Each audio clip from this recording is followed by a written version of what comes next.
The United States Senate Foreign Relations Committee will come to order. The United States Senate Foreign Relations Committee will come to order. Thanks to our good crew. It wasn't orderly to begin with, but it's orderly now, thanks to our Secretary of State, Marco Rubio. And we welcome here distinguished alumni of this committee, and I know he's always glad to come back here. A distinguished alumni of this committee, and I know he's always glad to come back here. Marco, we haven't had this kind of excitement since you've been here last time. I know you think this is the way it is every time. Marco, we haven't had this kind of excitement since you've been here. In any event, we're glad to have you. Every time, but it's not. In any event, we're glad to have you. The Secretary has 4 hearings in these 2 days. Information Committee. The Secretary has 4 hearings at 12:30 in these 2 days. So we'll use the usual hard stop at 12:30. To that end, we'll use the usual. First of all, I will array of the way we do things here, and that is, and then first of all, Senator Shaheen, and then we'll turn the floor over to opening statement. Rubio, then we'll do Senator Shaheen, 5, and then we'll turn the floor over to round of questions. Then we'll do based on 5 arrival time minute round of questions. With that, based on arrival time. So with that, Secretary, it's good to see you here again. Though you're not on the Hill often, a lot has changed, obviously, since the last time you testified on the President's International Affairs budget last year. The Department has undergone a major reorganization, making it operate more efficiently.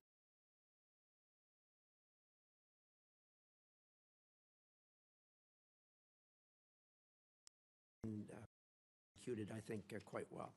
At long last, foreign governments are being encouraged and, when necessary, pushed to live up to their responsibilities to respond to the needs of their own citizens. America will stand up by our allies and provide life-saving assistance to people in their hour of need, but we are not the world's ATM. And so the Department is testing new ways of providing strategic assistance and breaking the cycle of dependence on aid. Renewed emphasis on trade over aid will help the American people and lift up countries around the world. This is American generosity and ingenuity in action. Through this budget, the administration is holding UN organizations to account, badly overdue, and alongside Ambassador Waltz, making sure American values are leading in international organizations. You've made securing the Western Hemisphere a top policy and budget priority and have successfully reduced illegal immigration at the southern border to the lowest level in half a century. That has not gone unnoticed. You've helped curb the trafficking of illegal fentanyl into the United States, saving countless lives. The budget prioritizes countering China's unfair trade practices, expanding military and malign influence operations around the world, and which pose some of the greatest threats in modern history to the American people. At the same time, you've been working to ensure these efforts are strategic, targeted, and effective, and we appreciate that. The administration has also taken care to ensure taxpayer dollars don't go to those who are able but unwilling to pay for their own defense. Through concerted effort by you and your colleagues, our NATO allies have increased their defense spending and have committed to reach the 5% by 2035. This is a major change from the way you and I used to deal with this for the decade or more before this. Together, we need to create a next-generation NATO that is stronger, more interoperable, and takes advantage of the industrial potential of American and European economies. We also must continue to coordinate with our European partners as they take greater responsibility for supporting Ukraine and work with our partners to deny Russia's strategic gains. The administration has prioritized efforts to end conflicts in Africa, which undermine decades of investment in economic growth and global health security. All is not well there. The latest Ebola outbreak in eastern Congo, now affecting the entire region, highlights how conflict and humanitarian crises abroad threaten the health and security of the American people here at home. I know the Department is working hard to protect us from this threat, and I look forward to hearing how the budget supports these efforts. And, of course, the administration has taken decisive action to protect American citizens from the threat posed by Iranian nuclear capabilities and ambitions. On behalf of the American people, thank you for your hard work on that. You and I have been through this before, and we know how difficult it is. Change is hard, but it is also necessary. Your efforts to make the State Department more responsive to the needs of Americans will help us all meet the challenges of the 21st century. I look forward to discussing how the budget will further those efforts. With that, I will turn it over to the distinguished ranking member, Senator Shaheen. Well, thank you, Mr. Chairman. Good morning, Secretary Rubio. Mr. Secretary, you were a senator. You sat on this committee. You sat on the Intelligence Committee. You know as well as anyone that effective American foreign policy requires a strong partnership with Congress. Allies need to know that our commitments can stand the test of time, and that only happens if Congress is brought into the discussion. Congress cannot be a partner if it's kept in the dark. I have a long list of unanswered requests sitting on your department's desk. And Mr. Chairman, I'd like to ask that these letters be submitted for the record. They'll be submitted. I've requested a briefing on changes to U.S. force posture in Europe, and after 33 days, we still have no response. We've requested a briefing from the Iran war on displacement. After 90 days, we still have no response. We've asked for a briefing on Ukraine on a number of issues. After 180 days, we still have no response. We've asked for a briefing on lifting Milorad Dodik's sanctions. And after 225 days, we still have no response. We've asked for a briefing for the U.S. Agency for Global Media. No response after 344 days. The Romanian visa program termination. We've followed up 5 times over 435 days, and we've still gotten no response. In January, when you were before this committee, I asked if you would report to this committee once an audit system was in place to track Venezuelan oil revenues. You said, and I quote, "Oh, absolutely, yeah, we are still waiting." And when you do notify Congress, it's to inform us of decisions you have already made. That is not consultation, as you well know. That is not advice and consent. Congress has been clear on a bipartisan basis. We do not want to cede ground to China. Yet this administration is closing consulates and cutting funding in the Indo-Pacific. The same pattern extends to global health. USAID supported Ebola detection and prevention activities in DRC and Uganda for years. And we can see in this poster, even Elon Musk admitted that one of the things we accidentally canceled, very briefly, was Ebola prevention. Well, those programs were dismantled, and today we have to screen for Ebola at Dulles Airport rather than in the DRC and Uganda more than 7,000 miles away.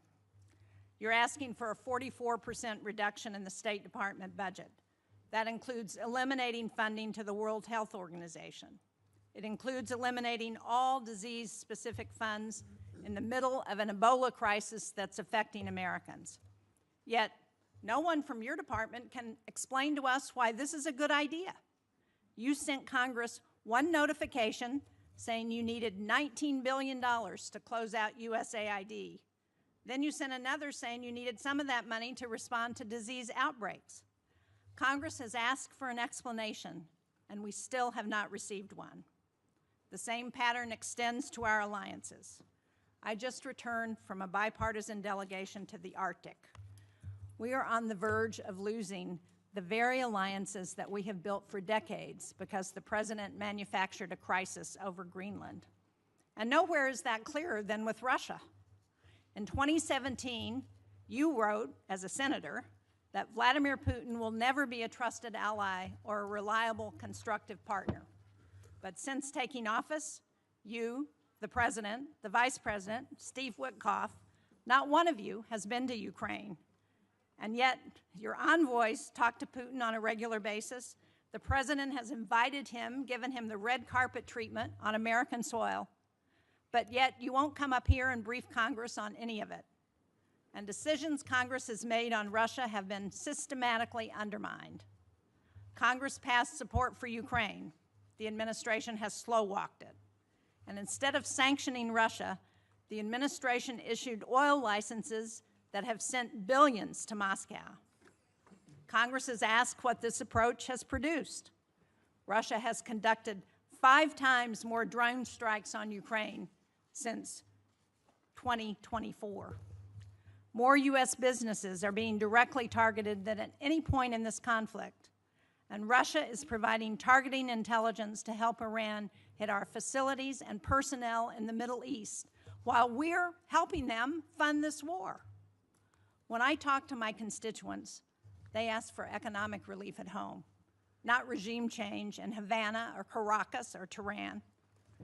Instead, you sent Congress a war powers notification saying we are not in active hostilities with Iran, while the U.S. was conducting strikes against Iran and Iran was bombing U.S. embassies and bases throughout the Middle East. That was not consultation. It was an attempt to avoid answering to this committee and this Congress about this war. Congress has asked basic questions about the war. Why are roughly half of our Patriot interceptor stockpiles gone? Why does the Strait of Hormuz remain closed?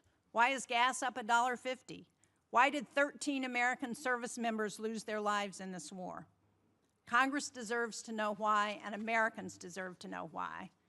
Mr. Secretary, you would not have stood for this kind of stonewalling by the administration when you were a senator, and you certainly shouldn't stand for it as Secretary of State and National Security Advisor.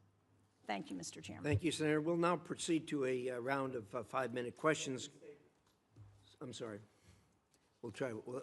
Did you want to? We talked about that. Do you want one? We actually talked about that, but he thought that questioning might be easier. Why don't you go ahead? I have it in writing. You want me to read it?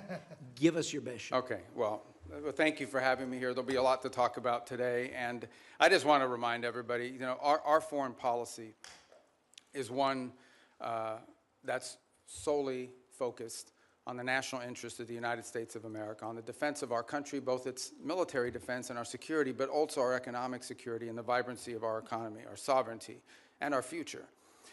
We believe that America should lead the world, and I believe that we are, and we'll have a very good story to tell about that. American leadership, however, should always be on behalf of the American interests. I say this because I think over a period of time in our foreign policy, we lost focus on that. The reality of it is that our foreign policy, first and foremost, must always be what is in the national interest of the United States of America. And determining the national interest oftentimes requires us to make pragmatic decisions. Sometimes in foreign policy, the choices are not between a good choice and a bad choice. It's between 2 less than ideal choices, and you're trying to figure out which one of these 2 choices is the one that is best for the United States and least harmful to our interests. And that plays out every single day. That said, we remain the world's sole global superpower, the most powerful country on earth. We have the largest economy. We have the most formidable and powerful military ever known to man, by the way. Our dollar remains the reserve currency of the world. Our language is used extensively throughout the world to transact all sorts of business and many of our engagements. But all of this means very little if that power is not used to protect the people who built it, the people who it is meant to protect. I also remind everybody the United States government is not a charity. We are not here to play social worker. We are here to win. We are here to win on behalf of the American people and on behalf of the national interest, to win for our country, to win for the people of America, to win for the things that are important for our future, and that's what we exist to do. The State Department exists to carry out the foreign policy of the United States, both in diplomacy and in aid, in a way that furthers the national interest and helps the American people. And it's guided every decision that's been made since January of 2025. I'll give you a perfect example in our own Western Hemisphere, an area that this committee and many of its members long argued, as I did, has long been neglected and not been paid attention to. We now have in this hemisphere a coalition of friendly countries, over a dozen, who have aligned to work on not just the issues of security that we all have in common, but also economic prosperity that go hand in hand. It's an amazing story that basically, other than Nicaragua, other than Cuba, obviously other than Venezuela, remains with some challenges, and of course Brazil, although they're in the midst of an election cycle, and to some extent the current government in Colombia as well, at least the president's been problematic. But generally speaking, it is now a region filled with American allies, American-friendly leaders, and an America-friendly direction. Now, obviously, we have to operationalize that into action after 20 years of neglect, in which China and other global powers have intruded in our Western Hemisphere to the detriment not just of American national interest, but to the detriment, in our view, of the people of those countries as well. So these are important achievements, and one that I'm very happy about. I'm also happy about the way we've transformed foreign aid. In any transition, there will be, bumps in the road, but largely speaking, if you think about how those programs that existed in the past were failing us, the old model had to be replaced. And the foreign assistance that remains is being brought under the strategic direction of the State Department. So we're not just providing money, we are also seeking outcomes. It's not just how much money you spend on a program, it's whether you're getting outcomes from it. But it's also being guided with our strategic view in mind. And that means that we are able to provide aid not just all over the world, but specifically targeted at those most in need and those places around the world most important to the national interest of the United States. That will remain our guiding principle. That's been our guiding principle in our reforms. So, I would just, we can get into a lot of these details in our questions. The bottom line is that all this and more is a reflection of this belief that I outlined at the outset, and that is that foreign policy cannot be separated from economic policy, from border policy, from energy policy, from any of these other spheres that are critical to our national interest. A country that cannot build ships or produce medicine or control immigration or access vital resources cannot defend its people, cannot defend its interests, and cannot defend its way of life. So our foreign policy continues to be reoriented around the real foundations of national strength. This budget is yet another step, I believe, in that direction. Obviously, the appropriators here will have a huge say on the outcome of what that budget ultimately looks like, as we don't anticipate that for the first time in modern history, Congress will just take up our budget and pass it. We think it'll go through some substantial reforms along the way, and we look forward to engaging you like we did last year to produce what we think is a very good spending bill at that time. So anyways, I look forward to your questions. At least that's what it says here. I'm not sure if I really look forward to your questions. I look forward to probably half your questions. Thank you. Thank you, Secretary Rubio. We will now do a round of questions, 5-minute questions based on order of attendance. And I'm going to start, and I'm going to say thank you for the work you've done with respect to Iran. All of us that have worked on this for years know how frustrating that is, how difficult it is to work with this regime who've sponsored terrorism, kidnapping, and killed thousands of Americans for the last 47 years. Thank you for doing something about it. I know you and the President are doing all you can to ensure this comes to a close sooner rather than later. I wonder if you could give us at least a brief update on where we are. Well, first let me remind everybody that while I've not been before this committee since, I believe, February when we briefed on the Venezuela operation, I have appeared on multiple occasions here, both in my role as National Security Advisor and Secretary of State, in both all Senate briefings multiple times, Gang of 8 briefings, Gang of 16 briefings. So we've talked about this topic with some of you in those settings in the past that you've heard from us. Let me just lay the predicate here, okay? Iran's desire to build a nuclear weapon was going to be built, was going to be effectuated behind a conventional shield. They were going to build for themselves so many missiles, so many drones, so many conventional weapons, including a Navy, that at that point there's nothing you could do about it. What they tried to do is they were going to try to build a conventional shield and hide behind that conventional shield and basically say to the world, if you come and do anything about our nuclear program, we will overwhelm you with missiles, we will overwhelm you with drones, and we will overwhelm you with our Navy, and you will not win. You will not be able to do anything about it. They were seeking that point of immunity, which is why the President chose to act, to deny them that point of immunity. Operation Epic Fury, some of you didn't like it, some of you did, was highly successful in achieving its military objectives, which is dramatically reducing the defense industrial base of Iran, the ability to build these missiles and to build these drones, especially the missiles program, substantially degraded. A substantial percentage, and I'll leave the exact numbers to the Department of War because I'm not a general and I'm not here to speak as a military planner, but a substantial degradation in the number of launchers that they have as well. They still have a lot of drones because these are easy to make. We all know it's not an Iran challenge. This is a global challenge, and it's playing out every single day around the world. I mean, Mexican cartels are using UAVs against each other. We should imagine at some point may even use it against our interests. So this is a pervasive problem around the world. The economics of it are something we have to solve for. But nonetheless, even their drone building capability has been eroded. Today, there is no Iranian Navy. There is no such thing. There's a bunch of Boston whalers with machine guns on them, but there is no Navy. There is no Iranian Navy. It lies at the bottom of the ocean and will soon, within a number of years, be prime fishing spots because they'll turn into reefs. So my whole point is that the Iranian conventional shield has been substantially eroded. eroded. Now, in the aftermath of that, two things have happened. The first is they entered into a ceasefire. They agreed, we agreed to stop. But part of that agreement was that they would reopen the straits. They did not, at which point the president decided, and I think appropriately, we can't have a world in which only Iranian ships get through the straits. And so if they're going to shut down the straits for everybody, we're going to shut down the straits for them. And we have done that through a very effective blockade and, by the way, through the seizure of sanctioned ships in the Indo-Pacific as well. The cost to Iran every single day in lost revenue is in the hundreds of millions of dollars that they are losing in lost revenue that they're not generating as a result of that. Now, we are in talks, and I say talks because talks with Iran are not like talks with Switzerland, okay? They're very different. They require the use of intermediaries, unfortunately.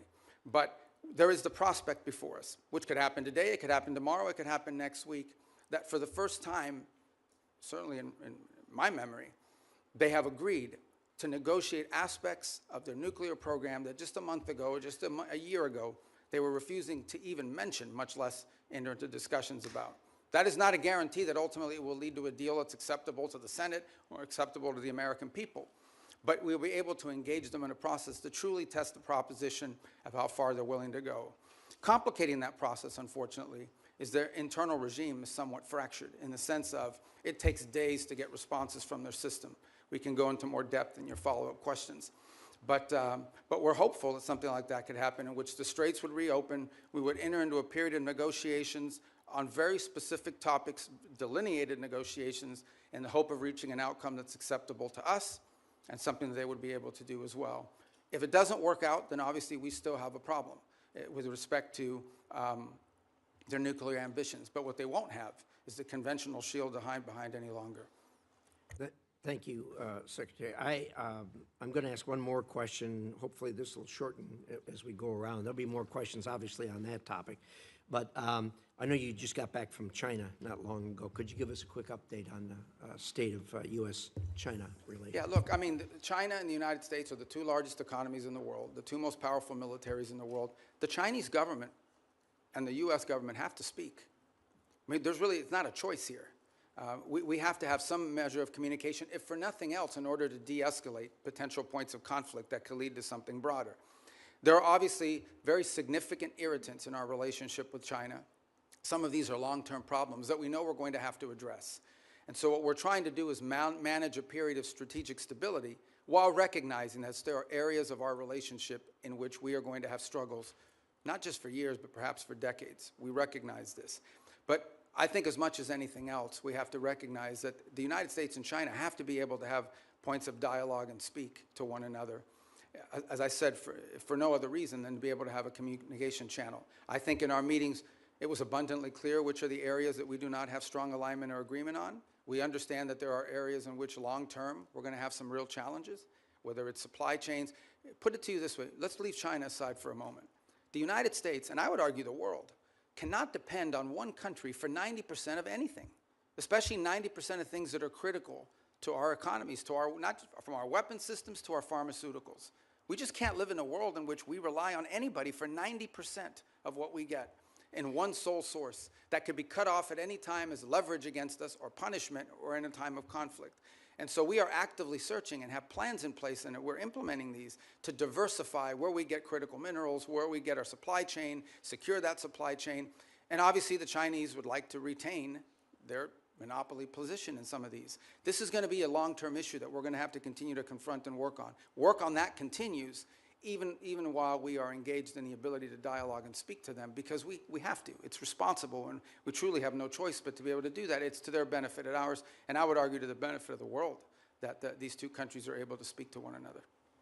Thank you, Secretary. And I think your comments about the supply chain and the critical minerals and everything else that's in the bottleneck, these are things that are relatively new to us. They've always been there, but COVID underscored that. And then, of course, the Ukraine war brought it out even more.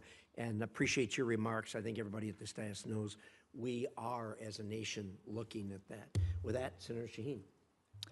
Thank you, Mr. Chairman. Mr. Secretary, at this budget hearing last year, you testified that no one had died as a result of foreign aid cuts. Sadly, I think we're seeing in real time that that's not true today. there are more than 1,000 cases and more than 200 Ebola-related deaths. And as we know, one of the entities that is a critical global health tool is GAVE, particularly during a disease outbreak. It plays a role in distributing Ebola vaccines, and it has committed up to $40 million to develop a vaccine for the current Ebola strain that has no vaccine right now. So how are you making sure that Secretary Kennedy, who has been sitting on those funds for months now, is going to release them so that they can go to help develop a vaccine to address the Ebola outbreak? Yeah. Well, a couple points on Gavi. I would say that the president had asked that we allow Secretary Kennedy to play a leading role on the Gavi decision because of his strongly held views with regards to vaccine safety, and he wanted them to conduct some reforms. I actually talked to Senator Schatz about this last week as well, and so the State Department's going to be re-engaging. I'm not here to tell you we're going to yank this thing and we're not going to listen to his points of view, but the State Department a few weeks ago made the decision that we were going to re-engage on this issue of Gavi, respecting what HHS views on it are as well, and we want to take their input, but we'd like to get this issue resolved in an outcome that's acceptable, both to Congress and also to our goals on global health. So it is an issue. As I said, I wouldn't use the word defer, but we have certainly allowed him to play a leading role in determining what we're going to do next. But right now, we're sort of at a stage where we are going to re-engage. We need to drive this to an outcome. I couldn't agree more, and so do you commit to using the $2 billion that Congress has appropriated for global health to actually help fund global health security? Well, we do fund global health security beyond Gavi, by the way, and we can talk about that. We can talk about the compacts, I think 32 that we've now entered into with countries all over the world. We have a new agreement with the UN as well that they're very happy with. The Global Fund, we've hit our cap. We are at our 33%, and we've actually been able to attract additional donors from around the world to contribute to it. On this specific item, I would say, we intend to get this resolved. We want to get this resolved. It's an important part of our matrix. We will follow up, and I hope you will share with this committee as soon as you get it resolved. I want to go to Russian oil sanctions and general licenses, because President Trump gave Russia a lifeline, allowing it to sell oil globally through licenses issued by the Treasury Department. While I think the administration should have known that the Iran war would make Russian oil more desirable, they decided to remove the stigma on that oil and give an extra windfall of cash to Putin. So can you let us know whether you believe or whether you will support extending those licenses, when it comes back up mid-June? Yeah, a couple points. First of all, the two things have happened. One is actually the U.S. production and U.S. playing a role in the global energy supply has increased. I think we had our largest amount of exports from the United States we've ever seen. So we've also benefited from this, and our energy dominance has really come into play. The Russian waivers were a decision. These are the policy, the underlying policy remains on the sanctions. What has changed is these time-limited extensions to sort of try to alleviate the global, the problem we're facing too is there's a contagion potential, and that is that at some point we can do strategic reserves, we can do some of the other things that we've done to sort of alleviate global supply, but at some point you have to ensure, this is not so much for us. At the end of the day, our economy is not in need of it, but there are other economies around the world that have benefited from this. So these are time-limited extensions that ultimately at some point will expire. We've certainly benefited China and Russia's economy. Well, China doesn't. I mean, China refines oil. They import a lot, but they refine oil, and but they also benefit from Russian oil. But my question for you is, can you commit not to extend the general license again when it expires on June 17th? Well, that ultimately is a decision that's made by Treasury, but I will tell you it depends on the circumstances at the time. We would like to end it as soon as we possibly can because the underlying policy of this country has been to sanction their oil. These are time-limited waivers for the purpose of opening up more global supply. I understand that, but if we continue to extend them, they're not time-limited. I want to get a final question in on food for peace because, as you know, the closure of the Strait of Hormuz has deepened the humanitarian needs in food in secure countries such as Sudan, South Sudan. And yet, in your opening statement, you said that our aid targets those who are most in need. But I think it's very concerning that the country selection process for Food for Peace, which I understand is led by the Department of State, includes only 2 priority countries from World Food Program hunger hotspots. That's Haiti and the Democratic Republic of the Congo. So the question I have is, why are we adding countries that aren't facing acute food insecurity, like El Salvador, Guatemala, and Rwanda? Why are we not helping countries who are facing acute, well, famine in some cases? Sudan, Gaza, Afghanistan, Nigeria, Syria, Somalia. These are all countries that have humanitarian crises, and yet we're helping countries that don't have acute food insecurity. So a couple points. First of all, on Gaza, we have spent hundreds of millions of dollars, including after the ceasefire, and providing through the World Food Program and other entities, and we continue to do so. I think if we're not the world's largest donor, I'd be surprised, because it's a massive amount of money that we've provided through those mechanisms of various means. On the point of Sudan in particular, the complication in Sudan, which I wish were different, and we're very involved in this. I mean, I had a meeting on Sudan yesterday. The problem in Sudan has largely not been our unwillingness to provide funds. We are willing to step forward, and we have the flexibility through what we've been able to do with foreign aid to surge up that. It's been distribution. It's been the ability to get that. So as an example, in these conversations we're having between the warring sides, one of the things we're trying to identify is 4 safe spots where people can go receive humanitarian care, assistance, where we can actually have the outside groups, the NGOs, the international organizations that we contract with, have the ability to go in and actually deliver the food without having their trucks hijacked or blown up or their workers killed. That's been the fundamental challenge in Sudan, is distribution. The distribution is being threatened because we don't have conditions on the ground that allow for it. And so to allocate money towards something that we can't distribute is unwise until we have that in place. That's deeply tied to the ability to have a peace deal, which I can tell you has been very frustrating. On the one hand, with Sudan, we had a donor conference in Berlin. I don't want to interrupt you, Mr. Secretary, but I'm out of time, and it doesn't explain why we are providing food for countries that are not insecure. I appreciate the challenges in Sudan. We have those challenges in many places, but because we have dismantled the distribution network when we eliminated USAID, we've exacerbated those challenges in countries around the world, and we are not providing the help based on humanitarian needs, and that's my concern. Thank you, Mr. Chairman. Senator Ricketts. Thank you very much, Mr. Chairman. And Mr. Secretary of State, thank you for being here. Really appreciate it. Good to see you. Communist China is trying to win the AI race, and they will use it, for example, to dominate our military if they're able to do that, and so many other ways. A world where Communist China is dominant in AI is very bad for the United States and for the entire world. That's why it's critical that us and our allies cannot lose this race. Semiconductor supply chains, particularly semiconductor manufacturing equipment, SMEs, are critical to winning this competition. It's one area that Beijing is spending billions and billions of dollars to be able to produce chips in China, and they've failed to be able to produce those high-end chips so far. President Trump understands this better than anyone because the Trump administration was the first to utilize export controls on SMEs to slow down Communist China's advanced chip-making industry. Since that time, key allies and partners have also imposed controls on SMEs to China.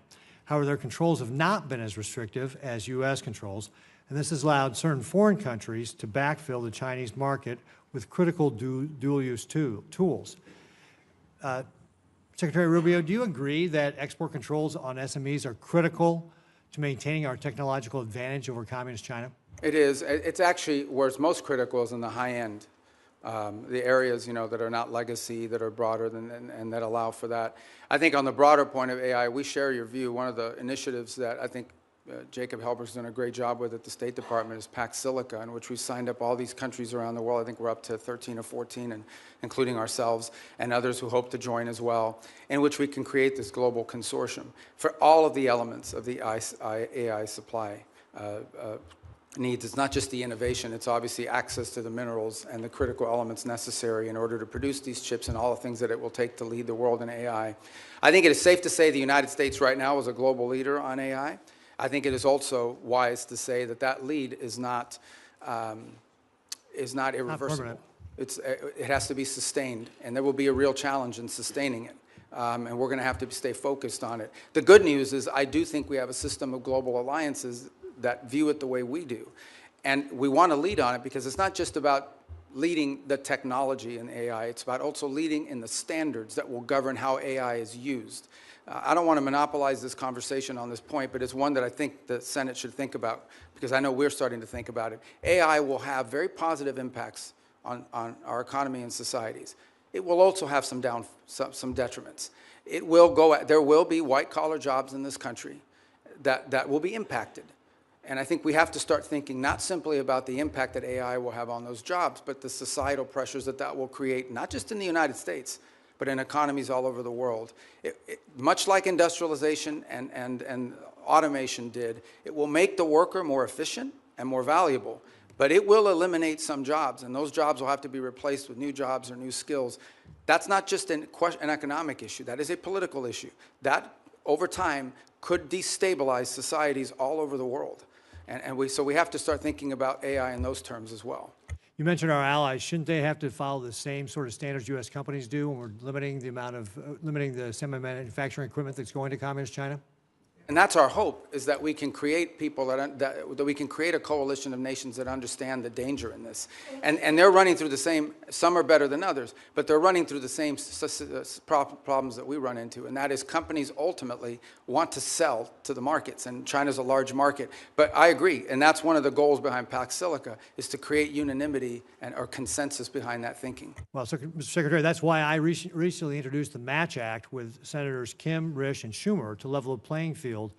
This bill would provide the State Department with the leverage in ongoing negotiations with our allies to align those controls. And if agreement cannot be reached, it would ensure that foreign companies cannot sell the very choke point technologies that we have restricted. So I hope you'll support that as we move forward on it. One other thing I just want to hit before my time runs out here is that I was the co-sponsor of a bill to create the U.S. Foundation for National Security and Counterterrorism. This is a foundation that would be a public-private partnership. It would help counter traffickers and insurgents operating in ungoverned spaces around the developing world, such as Africa. The State Department, however, has not, for over a year and a half now, launched this foundation, and I'd encourage you to work expeditiously to implement it. I think this is something that, as we're talking about, especially the continent of Africa, can be very helpful to making sure that we're not only helping conserve the environment and helping animals, it's bad for terrorists. Thank you, Mr. Chairman. Thank you. And look at that, I kept it in my time. Good job. Can you do as well, Senator Murphy? I'll do my best. Thank you, Mr. Chairman. Thank you, Mr. Secretary, for being with us today. Despite the differences that existed between Republicans and Democrats prior to this administration on how to approach Iran's nuclear program, the theory was basically the same, that we were going to impose significant harm on the Iranian economy in order to force them to the table to negotiate. What is happening now is fundamentally different. This war and the administration's decision to blockade has now held the entire world economy and the U.S. economy hostage to the ability to negotiate an agreement with Iran. This is why the entire country is seized by the question of when there will be an agreement, because apparently, until there is an agreement, the Strait of Hormuz remains closed. There is a cost to the Iranian economy, but now there is a devastating cost to the U.S. economy. It has been indecipherable, the information coming from the administration, especially in the past several weeks, as we get signals that a deal is imminent. The president said yesterday he's bored by the negotiations. He doesn't care whether we get a deal. I think it's really important for us to understand what your bottom lines are, what you're asking for in this negotiation, what commitments you need Iran to make in order for you to release the blockade, and we hope for them to release the blockade as well. So give us a little insight into what your bottom lines are, what is going to get the strait reopened, because this is kind of the only question that matters for American consumers right now. And every day we get wildly different signals from the president as to whether he even is engaged in this question as to whether the strait is going to reopen. Yeah, I think your question gets right to the heart of the matter. So I think it's a good question. Let me first bifurcate two things. The only reason there's a blockade, the only reason why there's a U.S. blockade is because Iran has closed they're firing on commercial ships, and they've mined large segments of Hormuz, international waters. And so the blockade is only against Iranian ships. And it's very simple. The notion is if no one's ships are going to get out, then Iran's ships aren't going to get out either. We can't live in a world in which they get to close the straits and tell everybody, pay us a toll or we'll blow you up, but their ships get to go out unfettered. So that's the reason why there's a blockade. There wouldn't have been a blockade if Iran had agreed to do what they said they would do when the ceasefire kicked in, which is they were going to open the straits. So let me just focus on the straits for a moment. Number one, what they're doing is unlawful and illegal. There isn't a country on earth, other than Iran, and maybe Oman that flirted with it, who's in favor of what Iran is doing in the straits. The Chinese are against it. The Russians are against it. Everyone is against it. The whole world is against it. So condition number one is they have to reopen the straits. And reopening the straits means the following. Ships can sail through international waters the way they can do through other choke points around the world without being fired upon, without paying a toll. That's condition number one. But the strait is closed because of our decision to invade Iran. This is a consequence of our military action. So I guess I'm not interested in litigating that question. We all know why the strait is closed, because you took military action against Iran, and we knew ahead of time that that would be their likely response. The question is, how are we going to get it reopened? Are you going to drive a bargain that is so tough and so hard that the strait remains closed? So how are we going to get it open? The first thing, that is a predicate to anything else happening. The straits have to be reopened. So the way to think about it is this. If Iran wants to be able to move its oil again through the strait, they will have to reopen the straits. If they refuse to do so, then we have other options available to us, but we would prefer to negotiate the opening of this, which means tell us about the negotiations. What do you need from them in order to get the strait reopened? We need the strait reopened tomorrow. Well, what needs to happen is very simple. They need to announce that they will no longer fire on commercial ships that are going through, or threaten to fire on ships, because in many cases, ships just won't move. They won't go, not because they got fired on, but because of the risk of being fired upon. And so they have to announce very clearly, the straits are now open, we're not charging a toll, we will help remove the mines that they put in there, and they will not fire on ships. But the president says they also need to make commitments on their nuclear program. That's what I'm asking. Oh, I see what you're saying. What commitments do they need to make in order for the strait to be reopened? Well, the second thing they have to agree to as part of this is, so in addition to the straits, that's the predicate that opens the door to phase two. Phase two is they have to commit to very specific negotiations on highly enriched, the disposition of the highly enriched uranium that still is buried deep in a mountain somewhere. They have to agree on negotiating severe and long-term limitations and or cancellation of enrichment activity in their country. In the second phase of negotiations. Well, obviously, these are highly technical matters, so I don't think you could work those out in 5 days. That would require a team of experts to meet over a 30, 60, 90-day period and work out the details. But they have to commit to their willingness to do that. For example, they have to commit to say, we will dispose of the enriched uranium, and the question now is, what are the mechanisms by which we do so? That can be negotiated. Final question. In order to get to that second phase, are you willing to release sanctions or release frozen money that the United States is withholding from Iran? Right now, everything that's been discussed with them is that any sanctions relief, now remember, sanctions come, there's international sanctions, there's congressional sanctions, there's executive sanctions, so some we can release and some we cannot. But any sanctions relief is condition-based, which means it has to be in return for the reason why those sanctions were put in place in the first place, which is their nuclear program. So yeah, look, Iran is being sanctioned because they enrich uranium. Iran is being sanctioned because they've highly enriched uranium. Iran is being sanctioned because of their nuclear activities. If they agree to give up those things, there will be sanctions relief associated with their commitment and compliance with those agreements. You will not give them sanctions relief just in exchange for reopening the strait? No, that's not been discussed. That's not been offered. Senator Hagerty. Thank you, Mr. Chairman. And Secretary Rubio, it's good to see you here. I want to commend you and the administration for actually implementing a foreign policy that advances America's interests. Thank you. If we could, I'd like to start with the Philippines, an area that we know very well. It's a geographic center of the Indo-Pacific region. It's an area that is along critical sea lanes where a tremendous amount of world trade and energy commerce actually move. A strong alliance with the Philippines clearly is in U.S. national security interest. It leads and supports our freedom of navigation. It also helps us deliver regional stability along the South China Sea, a very critical area, particularly in the face of a very aggressive posture that the Chinese have adopted. I want to recognize my colleague, Senator Kane, who's worked with me to put in place the Philippines Enhanced Resilience Act. That's $500 million of FMF grants. It's $1 billion of loan and loan guarantees per year to strengthen the Philippines and the United States alliance to make us more interoperable and more capable. Mr. Secretary, I'd just like to get your comments, your vision on the role of the Philippines in the United States alliance. It's actually, I spoke to President Marcos on Sunday, and have had multiple engagements with them at a personal level. We've had visits. A couple good points here. The first is we've actually entered into agreement with them in which I believe it's an old U.S. military facility inside the Philippines that will now serve as sort of I think it's a 4,000 acre.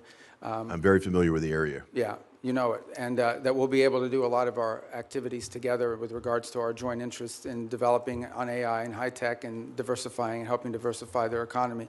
The second is to continue with our defense commitments that we've made to them and the ability to interoperate joint exercises, which we've done now multiple times over the last year. Obviously, we're very concerned with Scarborough. We've seen in recent days, and we've demarched and made a very clear note. This issue came up during the first meeting with the Chinese. It's come up in every engagement I've had with the Chinese, and it's come up again now very recently through diplomatic channels, and that is we're very concerned about recent activity once again near Scarborough and the buildup of infrastructure that appears to be exerting, territorial claims that we have long argued are not valid. This is one of those irritants in the long term that I think we'll continue to have to manage. But I view the Philippines as a critical partner, and I think over the last, I would say, couple of years, our relationship with them, particularly under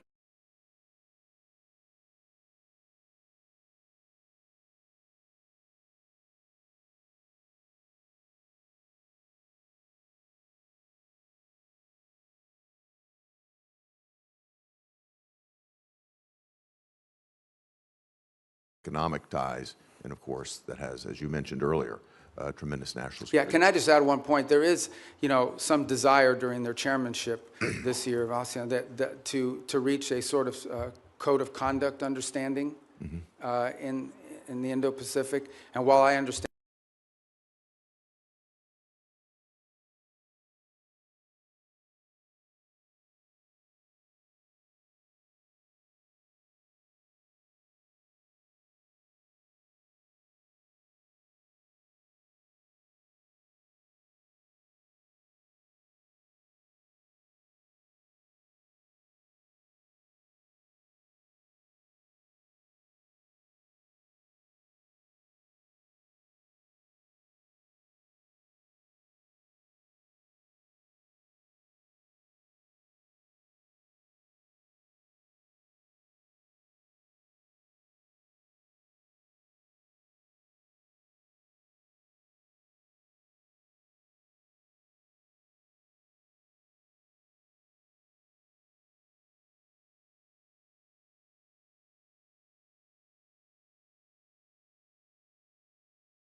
by the government, then the Mexican government came back in arrears, by the way, retroactively tried to justify this taking as some sort of environmental move.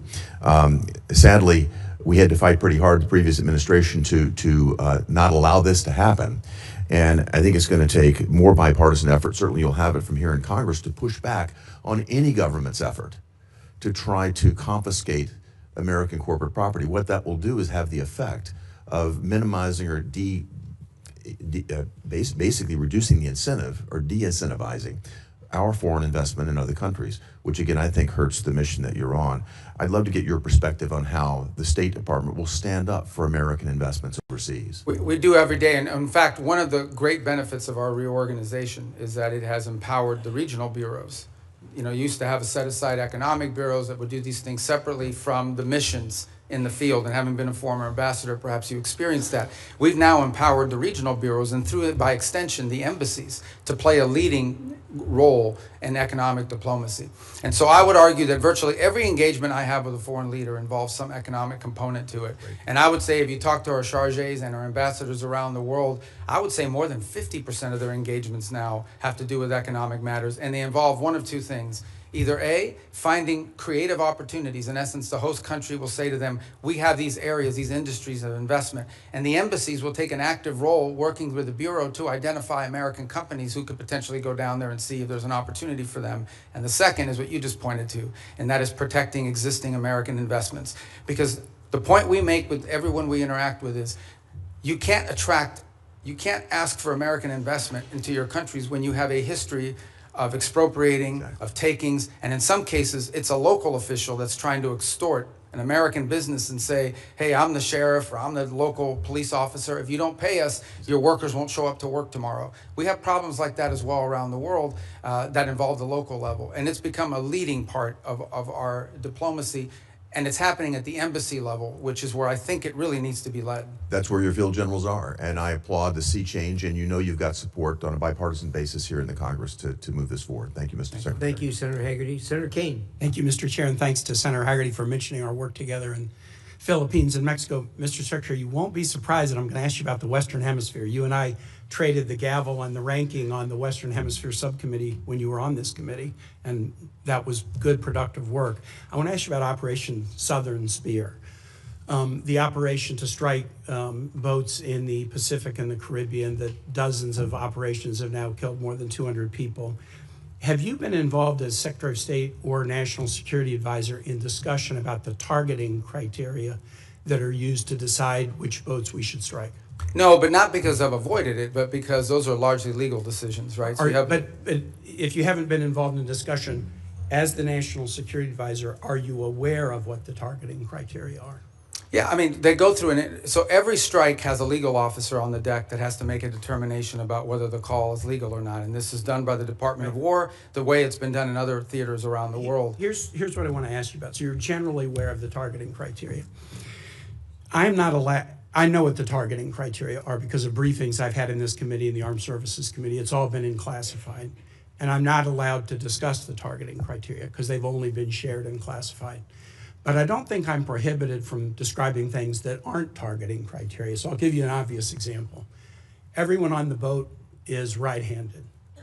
That's not a targeting criteria. It would be ridiculous. Everyone on the boat is what? Everybody on the boat is right-handed. That's not a targeting criteria. It's obviously not a targeting criteria. It would be improper for it to be a targeting criteria. Here's one that's not so obvious and that surprised me. There's evidence of narcotics on the boat. That is not a targeting criteria. I have been briefed on Southern Spear since the first operation on September 2 and most recently within the last couple of weeks, and I've asked again and again, have the targeting criteria changed? No, they have not. What are their criteria? Here's what they are. I can't describe it here. But the presence of narcotics on the boat has never been a targeting criteria. Would you have any ability to explain? And the administration could have picked that as a targeting criteria. They chose items that were targets, that authorized the use of the U.S. military to sink boats and kill people. But they have not used the presence of narcotics on the boat as one of the targeting criteria. And I would suggest to my colleagues, if you go look at the individual files of all the strikes, and I've looked at the first 46, they are consistent with what I've just said about something that's not on the list of targeting criteria. Why would the administration not include the presence of narcotics on the boat as a targeting criteria in Operation Southern Spear? As you just outlined, I can't discuss the specifics of the targeting criteria, but I can tell you the one thing that is obvious is that the targeting criteria is not single source. In essence, there are multiple checks. There are three elements to the targeting criteria. Right, and all of it informed and infused by intelligence collection. In essence, they have to have true links. I can tell you they do walk away from strikes. There are multiple times that I've been aware. I'm not aware of every strike because it's not reported on a regular basis, it's delegated. Yeah. But there have been strikes that they've walked away from because it doesn't meet the criteria or because there's doubts. I'm not saying that the strikes that I've reviewed don't meet the targeting criteria, but I'm saying how odd it is, especially since the administration always announced this is against narco traffickers. attack narco traffickers. How odd it is that the presence of narcotics on a boat is not one of the targeting criteria. And I would encourage my colleagues, get the same briefing I've gotten, take a look at the strike files. You'll be as surprised as I am. Here's the second question. Again, in your dual role, Secretary of State, National Security Advisor. The administration's Operation Southern Spear, we could agree with it or not, but the administration presented a legal opinion from the DOJ that we could review. Absolute resolve, the effort against Maduro. The administration presented a legal rationale that we could review. Now, we could review both in classified. They've not been made public. We're 92 days into a war against Iran, and the administration will not let Congress look at the OLC legal opinion justifying the war. Intel committee members, SFRC members, Armed Services Committee members, rank and file members, the administration will not make it available to us. Now, you can imagine, A, we're the Oversight Committee. B, you're here asking for a budget, and in the Armed Services Committee, they're asking for $1.5 trillion, an increase of 40% over last year's budget, but won't let us see the legal opinion. And Mr. Secretary, you know what kind of thinking we do. If you've showed us the legal rationale for 2 wars and you won't show us the legal rationale for the third, is there something in the rationale they don't want us to see? Is there a dissenting opinion that says it's not legal? Are there conditions like you can't strike civilian infrastructure like schools and bridges? Are there factual assertions like the war will be over in 2 days or Iran will never close the Straits of Hormuz? By not sharing the legal opinion with the Article I Oversight Branch, you give us the opinion that there's something in there you don't want us to see. Could you use your influence as the President's Chief National Security Advisor, Secretary of State, NSA, to get the administration to share the Iran war legal opinion with Congress?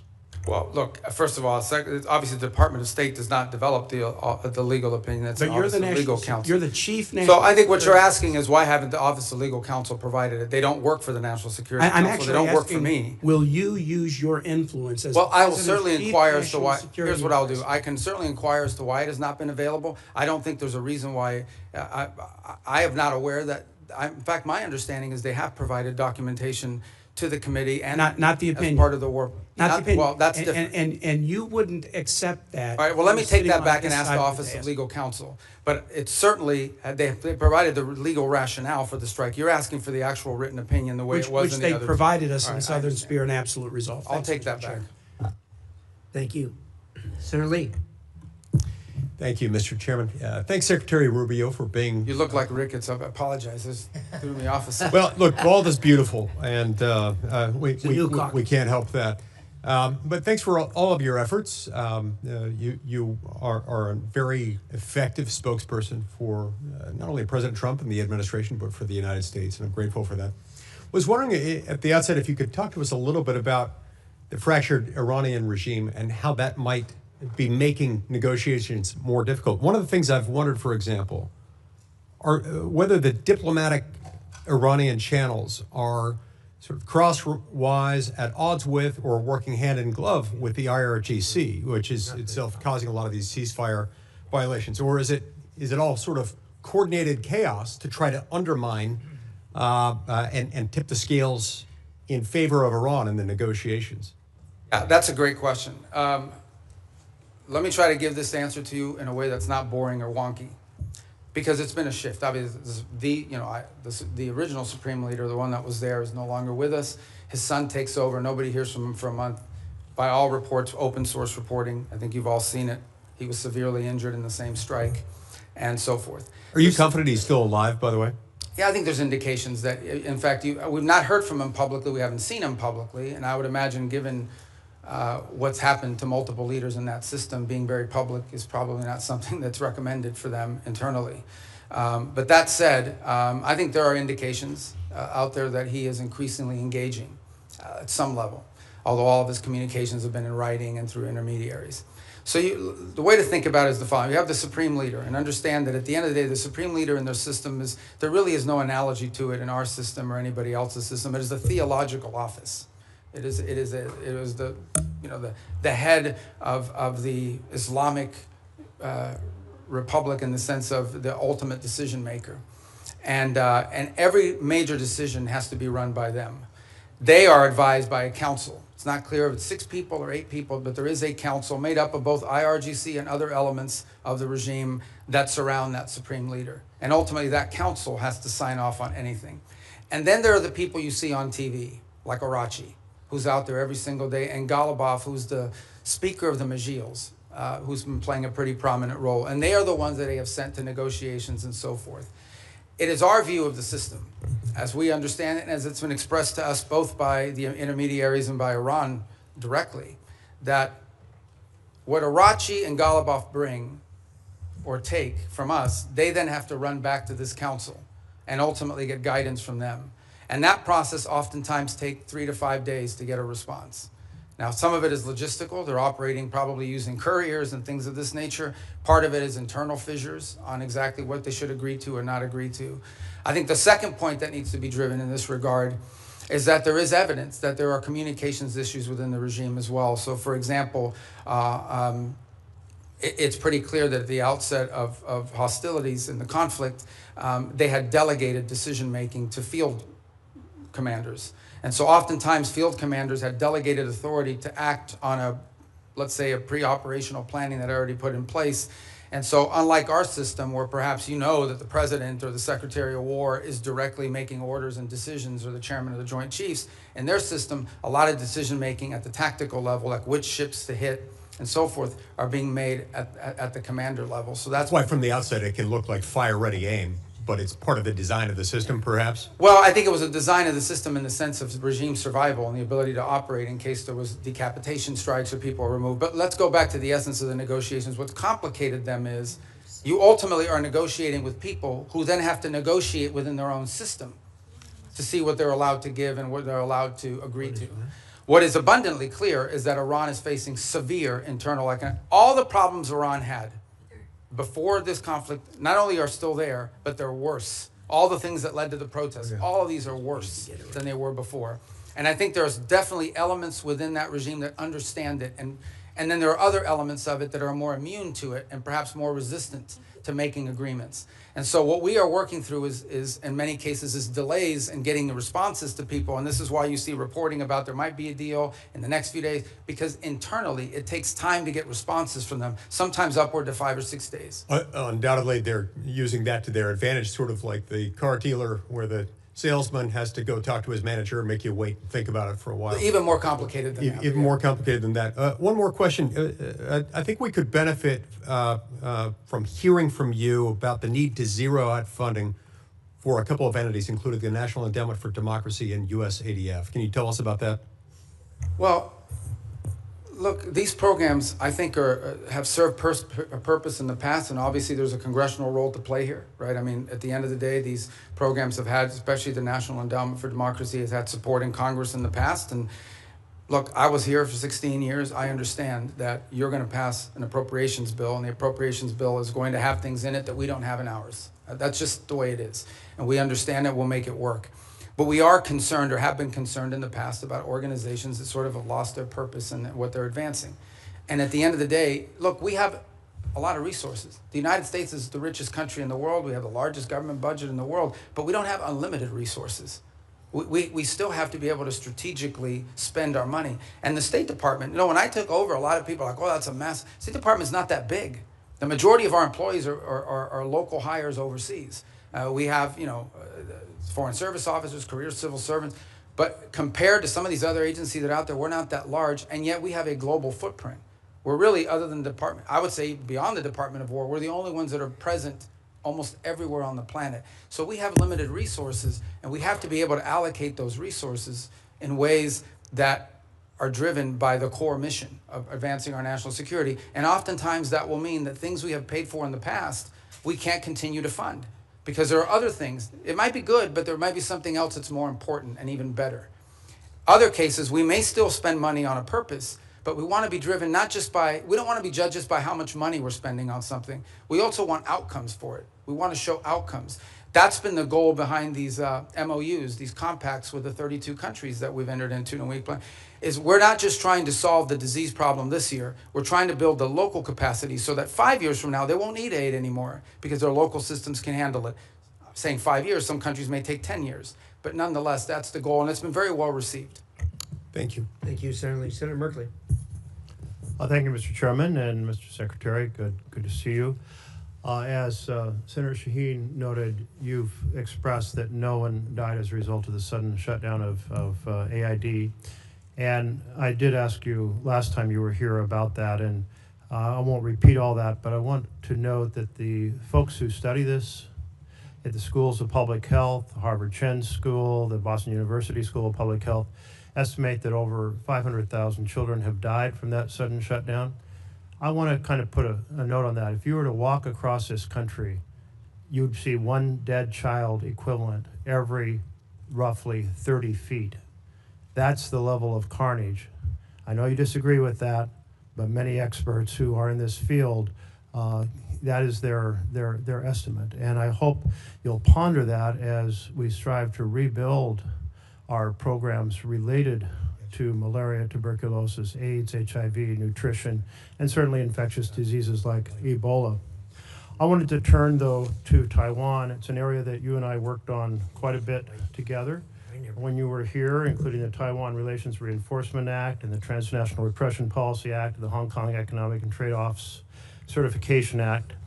And I'm very concerned about the president's comments on his recent trip. He noted that arms sales to Taiwan are a, quote, very good negotiating chip. And when he was asked about how much he talked about arms sales with China, he said, we discussed arms sales, quote, in great detail. The 6 assurances included that arms sales to Taiwan would never be a negotiating chip. My concern is that the president now has kind of accentuated the arms sales by not approving, not putting the stamp of approval and completing the arms sale that Congress has already funded. That this sets the stage for China to very much proceed to pursue more aggressively their effort to incorporate Taiwan into the broader framework of China, including extinguishing Taiwan's democracy. So I'd just like to hear your thoughts. Hopefully there's a path here that will re-accentuate our support for Taiwan's democracy. Thank you. That's an important question. So let me first say on Taiwan, and I think I made this point myself, either on the trip in China or thereafter when we returned. There's been no change to U.S. policy towards Taiwan. I think obviously the Chinese side would like to see a change in the verbiage, but no change has been made in that regard. The second point I would make is, I believe in December, I know in December of this year, we did approve an arms sales, I think $11 billion. I think it's the single largest arms sale ever. It was a huge sale to Taiwan. This was just last December. I think it's more than the totality of the 4 years under the Biden administration. And I would recall that there were a 6-year period of time under the Obama administration where there were no sales to Taiwan. There is a second pending sale, which I think is the one you're referring to. It's the $14 billion one, and that remains under review. And but we just did one in December. So I don't think it's, and I'm not saying you're saying this, but I don't think it's fair to say that the U.S. is not providing. We just had a massive arms sales, and it was so big and so noticeable that the Chinese became very aggressive about it and some of the incursions they undertook as a result of it. And as I said, it was more in one sale than we did in the entirety of the Biden administration, if I'm correct, and I think I am on that point. So, but the most important thing to understand is we want to see the status quo preserved as is at this moment. That's our policy. That's what we've said. That's what we continue to say. It's a very, as you know, a very delicate relationship to balance. But our policy on Taiwan is not changing, and it did not change on this trip. Another issue that you and I worked on was the Uyghur Forced Labor Prevention Act. And it's really been the most effective strategy for saying that products produced by slave labor will not be admitted into the United States. And we've turned down a lot of products from China, but then they're transshipped, often just into Canada. It would be a far more effective policy if Mexico, Canada, and Europe were to join us Is that an objective you can pursue in your role? It is, and as you said, it's an enforcement challenge. I think the initial enforcement was easier because it was more straightforward. I think the transshipment issue makes it harder because it requires more paperwork, more due diligence, and frankly, in many cases, some of it is obscured. But I want to make this point. There's clearly a humanitarian aspect to it. There's clearly a humane aspect to forced labor, which is horrifying. Separate but related, there's an economic aspect to it. It is also, I mean, unfair competition for our companies to have to compete against someone who has free labor, basically compelled and forced labor. So we've made the argument on two fronts. Not just is this immoral, but it is and horrific, but it's also an enormous economic disadvantage, not just for us, but for companies all over the world. As you can imagine, depending on the country, some are more willing to lean in on these issues than others. I think just yesterday, last week, the foreign minister of China was visiting Canada, and where they sort of announced, or at least put out the prospect of how Canada can export more to China next year. That was the carrot. What we don't know in those, and I'm not blaming Canada, I'm just saying in general, they do this all over the world. There's a stick associated with it. And I would imagine that China's I know that they put tremendous amount of pressures on countries around the world not to comply with restrictions like the ones we put. I agree. If we got Canada and Mexico to agree, given our current trade arrangements, it would make it far more effective. To date, we have not been successful at convincing them that they should do that because, among other things, I think they fear retribution. But we certainly will continue to raise it because we think it harms them.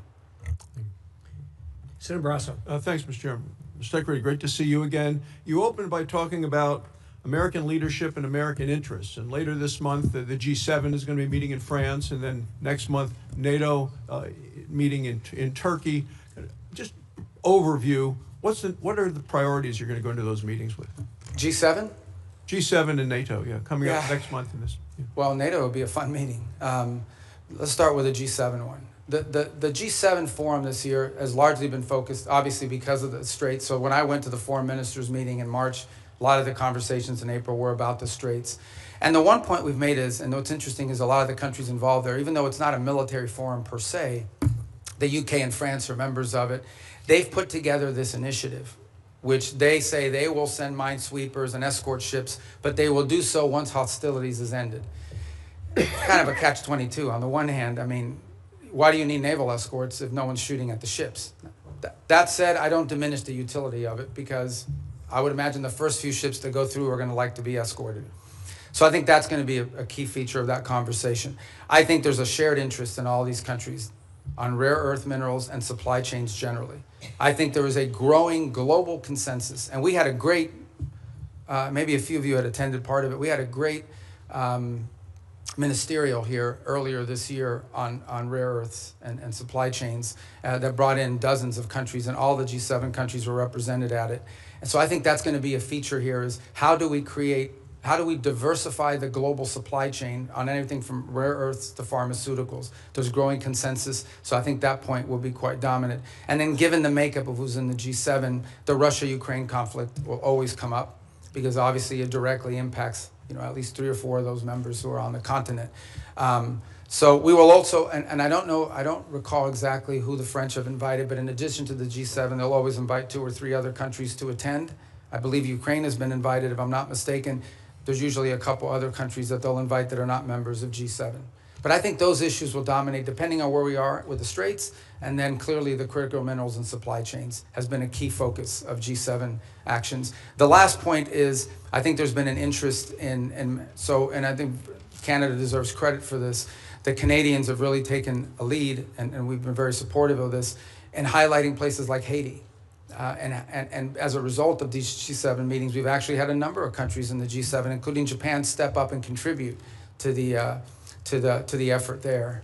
And the reason I mentioned NATO, there's an article in The Hill, and Mr. Chairman, I ask unanimous consent that we put this in the record. It says Sweden is now America's most valuable tech ally. You're talking about working together with other countries. It goes on to say, this was just last week, Sweden joined NATO. They've now signed the bilateral defense cooperation agreement. They said in March, Sweden became the first European Union member state to sign the Pax Silica Declaration, Washington's flagship initiative to secure global AI and semiconductor supply chains, and now the Technology Prosperity deal. I want to know how have you accomplished so much, and is this a model for U.S. relationships going forward with NATO? Yeah, the interesting thing about Sweden is because they, and Finland to this to the equal extent, is because they were not members of NATO for many, many years, they had a self-sufficiency in their defenses. And so now that they've joined, they've actually added to the equation. I'm not here to beat up on any specific country, but generally speaking, the countries you added to NATO were countries that needed from NATO.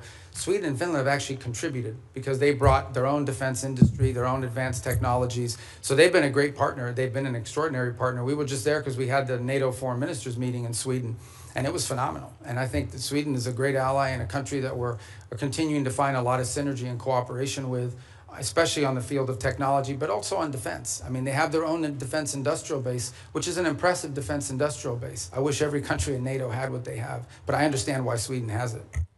In number of travels that a number of members have done in bipartisan ways, we found out as we go around Europe that most countries will say they've been too dependent on the United States for military, too dependent on Russia for energy, and too dependent on China for materials. This administration has really made these nations step up to do what they need to do in terms of putting the money forward in defense. So I want to know what the next concrete steps we can do in terms of making some of the pledges of moving from 2% to 5%, making sure that they deploy the military capabilities. Yeah, well, I mean, look, some countries are on track to do that, others are not. Let me just speak about it in general terms. There's a real challenge. On the one hand, they've made these pledges that they're going to increase their defense spending and their defense capability. It actually has to be on defense. That's the first thing. You can't say that pensions for former soldiers and sailors is part of your 5% or your 3.5. I mean, that can't happen. But the bigger challenge that much of Europe faces, many countries in NATO faces, their economies are not growing, and in order to spend more money on defense, they're going to either have to raise taxes or cut social programs. And part of the reality of NATO, whether we like to hear it or not, is that many of the countries in Europe were able to build these very robust social safety nets because they didn't have to spend it on defense because NATO and the United States were providing it for it. So they're going to have to deal with that reality. The second point is, and this is not an anti-NATO statement, but it is the reality. The United States has global obligations. At the same time as I'm in NATO, I have to speak to the Indo-Pacific countries who are also worried about what's our force posture they're going to be. We obviously are involved in the Middle East. We have counterterrorism issues with regards to Africa. We have growing mill-to-mill cooperation in our own Western Hemisphere, especially taking on these transnational terrorist organizations and the like. So we don't have like unlimited military resources, even though we have a very large budget. They're not unlimited. And so we have to be able to allocate our resources and our personnel in ways that make sense, and it has to come at the expense of something. And so I think that's the reality that we have shared with our NATO partners from the very beginning of this administration and have been consulting every step along the way. But these countries will have to step up. They, at a minimum, have to be able to conventionally defend their own sovereign national territory for the most part. Thank you, Mr. Chairman. Senator Van Hollen, you're next. Chairman, and welcome, Mr. Secretary. This is your first public hearing since President Trump and Israeli Prime Minister Netanyahu launched an illegal war against Iran. Netanyahu said he's been waiting 40 years to do this. Turns out he finally found a president who was both stupid and reckless enough to join him. The war has killed 14 American service members, wounded hundreds more, and killed thousands of civilians. It's driving up the price of gas, food, and much more. Trump obviously doesn't care. He called high gas prices peanuts and said, "I don't think about Americans' financial situation." That's from the President of the United States. And all for what? The President told us 91 days ago that we had, quote, won the war in Iran. Last year, he told the country Iran's key enrichment facilities had been completely and totally obliterated. Was that false? Let's face it, Mr. Secretary, the Trump foreign policy has become a dumpster fire. This is the same president who's more interested in flattering Vladimir Putin than in protecting Ukrainian sovereignty. The president who lifted restrictions on the transfer of sophisticated U.S. chips to China, but came back from his trip there with nothing but ballroom envy. He tweeted about that the other day. This is the president who brought on Elon Musk to take a chainsaw to AID, which has enabled the current Ebola outbreak in the DRC. We've also witnessed corrupt crypto deals with the UAE royal family that have enriched the Trump family at the expense of our national security. We've seen an administration engage in extrajudicial killings in the Caribbean, hijack Venezuelan oil, threaten to invade Greenland, and weaken the NATO alliance. Here at home, a Reagan-appointed judge said that you and former Secretary Noem abused your powers when you locked up and still seek to deport students for protesting the destruction of Gaza. The Reagan-appointed judge said you did that, quote, primarily on account of their First Amendment-protected political speech. Speaking of Gaza, the so-called Board of Peace seems to have run around. Meanwhile, while Senator Rubio once proclaimed that the U.S. must, quote, work to ensure that refugees who flee war, torture, and persecution are provided safe environments to live and thrive in, now as Secretary of State in this administration, you have capped refugees at a record low of 17,500, and white South Africans, Afrikaners, have comprised roughly 99% of those slots, Mr. Secretary, a race-based refugee system. At the same time, the president's preventing Cuban political refugees from entering the United States, even as you've imposed a near oil blockade on that repressive regime. The stated goal is to change the government there, but the only real change is humanitarian crisis inflicted on millions of people, not members of the regime.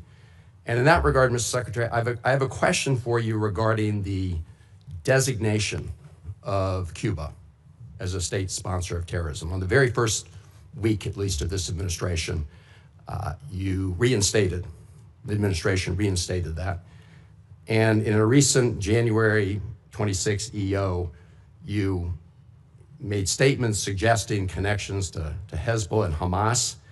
The previous administration did a thorough review with the intelligence community and concluded that there was no evidence that Cuba was engaged in ongoing state sponsor of terrorism. Did you find new evidence to support that conclusion?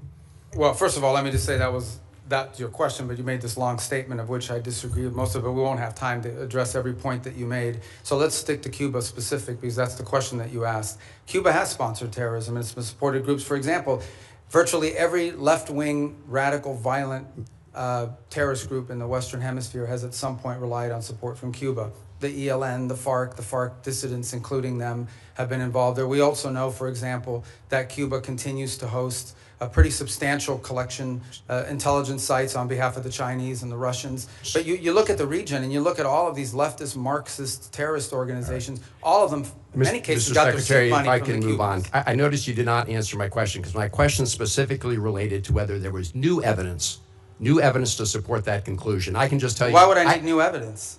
Because you're claiming that they're a state-sponsored terrorism, suggesting they're ongoingly involved in that. My final question to you, Mr. Secretary, relates to the Al-Aqsa Mosque complex. There have been reports that the United States is working with Israel to take away the Kingdom of Jordan's custodianship over the Al-Aqsa Mosque complex in East Jerusalem. Can you confirm today that there's no... I'm not even aware of those reports. There are reports, so I was hoping you could confirm. Is that like a media report, or? There have been several media reports. Ah, well, you know the media is always accurate. No, they're not, and that's why I'm getting... Yeah, no, I've never even heard So that. if That's you the could first just- time I even hear anybody discuss that. All right, well, I'm glad to hear that, Mr. Secretary. But we have a great relationship with Jordan, you know, and we're very helpful. So I've just never heard that before. You should, I don't know what article you're referring to, just give it to me, I'll look at it. I'm happy to. Is it a credible website? or? I'm glad to hear you say, Mr. Secretary, there's no truth. I've never heard that discussed by Thank you. anybody. You're up next. Oops, I'm sorry. Senator Deans was here earlier. I apologize, Senator. Senator Deans. Chairman, thank you. Ranking Member Shaheen, good to see you as well. One of the underreported successes for your diplomacy and this administration is what's happened to the peace agreement, a landmark agreement between Armenia and Azerbaijan. I know, Mr. Secretary, you just were in the region most recently. A major step forward for a region long beset by conflict, nearly 40 years of a hot war. And through your leadership and President Trump's leadership, you've brought true peace to an area of the world sandwiched in between Russia and Iran. It was creative thinking that led to the establishment of the Trump route for international peace and prosperity as a solution to some of the stickier issues in that negotiation. The program promises to be a boon, not only for Armenia and Azerbaijan, but also many neighboring countries. As Brzezinski once said, talking on the global chessboard, his book, that Central Asia is the wine bottle and Azerbaijan's the cork. You uncork the wine bottle, suddenly you've got oil and gas and critical minerals flowing back towards the West instead of to Russia, to China, and to Iran. Mr. Secretary, can you tell us a little bit about how you plan to implement the TRIP framework agreements and deliver major economic benefit to both the United States in a very historically troubled region? Thanks. Actually, as you said, I was there last week, or was it Tuesday maybe? We signed the TRIP agreement between the U.S. and Armenia, and this is, you described it as a corridor, which I know it's the anchor of a peace agreement with Armenia and Azerbaijan, and that's critical, but it's much more than just the anchor of a peace agreement. It really has the opportunity to revolutionize Armenia's strategic location and become a central hub for trade in the region. It solves the issue of access that Azerbaijan cared about, and it was an irritant in their relationship, but it does much more than that. It has the ability to transform the Armenian economy in a very powerful way. Here's the other thing that it's done. You know, for a long period of time, our relations with Armenia were quite stagnant, and in many cases, I would argue, almost non-existent. It has also reinvigorated that relationship between our two countries and allow us to explore opportunities in all sorts of other fields. So we're involved in that very heavily now. We literally just signed the agreement, and it will allow us to drive and hopefully incentivize U.S. private sector investment in this corridor to the benefit of American companies and American interests, but also to the benefit of Armenia, Azerbaijan, and other regional countries. I would also argue, by the way, and just to point out, and I don't mean this again, I think this is pretty well understood in the open source reporting, the Russians are less than happy about our engagement there. I think there's evidence that they would like the current president to lose his election as a result of this growing relationship with the United States. To be clear, we're not there to infringe on Armenian sovereignty. We're not asking them not to be friends with other countries. We just want to be able to have a relationship with them that's built not just on peace. Peace is important, but that's just the beginning. It's the economic opportunities that it provides. There are American companies and American workers that will benefit from it, but the Armenian people will be the ultimate beneficiaries of this corridor opening. Just remarkable, and we were there together, in fact, last August at the White House when President Aliyev of Azerbaijan, Prime Minister Pashinyan of Armenia came to sign that agreement with President Trump's leadership. To think a Shiite Muslim country, Azerbaijan, and Armenia, one of the oldest Christian countries in the world, came together to sign a peace agreement was truly a breakthrough. And so it's an underreported story, in my opinion, Mr. Secretary. I think we need to get the story out. This is a critical geopolitical problem that has been definitely remedied by the leadership of this administration. Yeah, I mean, the key, Senator Daines, is going to be execution. Like, you can sign an agreement, you can have the things in place. We now have to make sure we are focused on driving it and ensuring that, to the extent American companies can contribute to the infrastructure, to the railway, to the highway, to everything that needs to happen in order for that corridor to open, and then the spin-off effect of it as well. We don't need to dominate it. We're not asking for an American monopoly economic, but we do want our companies to get a fair shake in there. And by the way, partnering with Armenian companies in many cases, so it becomes mutually beneficial. Secretary, before my time runs out, I want to bring up one very important final point. As you well know, I've been spending a lot of time over the past few years working with our friends in Central Asia, across the Caspian there, with the 5 Central Asian countries. Things are progressing well thanks to your engagement and encouragement and President Trump's. And we're seeing a lot of fruit from last year's C5+1 summit that was right here in Washington.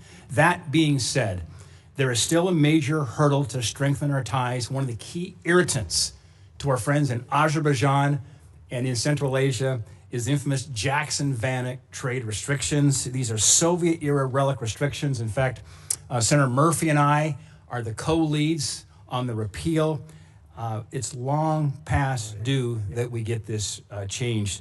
Mr. Secretary, is removing these restrictions a priority for you and your department? And removing them have a significant impact on our relations with Central Asia. Yeah, it's a detriment. We'd like to see it removed, and I think you should talk to the chairman and the ranking member about putting it on the agenda with you guys. They're right there. You can tell them. But... It's finance. Oh, it's finance. You don't have Finance jurisdiction over that? It is. That's my job. And Mr. Secretary, There- Finance. Well, that's good. That's what I do too. It's not my job. It's and our encouragement from our friends over in the House will be helpful. We'll work with you on that, Mr. Secretary. you should get it Thank passed. you. I mean, Thank look, you. it We would need be to get very done. helpful. Yeah, it would be. Thank you. Absolutely.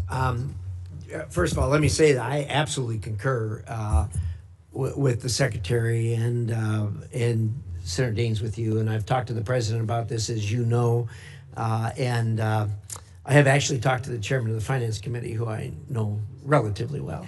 And we actually have a plan for going forward. You and I are going to meet on that here very quickly. I'm glad I have friends in high places, Mr. Chairman. Thank you. But no, you're absolutely right on that. It's just in the queue. So with that, let us go to Senator Coons.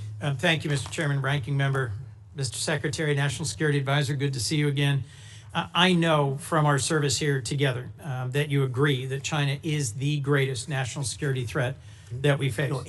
And one of the key reasons is their repeated threats to take control of Taiwan by force if necessary. And Taiwan, as we both know, is not just some faraway island. It produces 90% of the semiconductor chips critical to everything from F-35s to iPhones. And its geography makes it indispensable, both to global commerce and military power. Do you agree with that? Taiwan? Yeah, it's not just strategically important in terms of where it's located. It also is the message that it sends to the world if something were to happen to it. Agreed. That's why for decades, really with leadership from the Senate in a bipartisan way, we've provided arms to deter the PRC's potential military aggression. In fact, you introduced the Taiwan Peace Through Strength Act of 2023. In January, Congress pre-approved a $14 billion arms package for Taiwan. It's been 6 months. We haven't received a notification. Have you advised President Trump to proceed with this? Yeah, it's under consideration. But I don't know if you were here a moment ago when I discussed. We just did $11 billion in December, which was, I think, the largest sale in history. I think it was more than the cumulative amount under the Biden administration.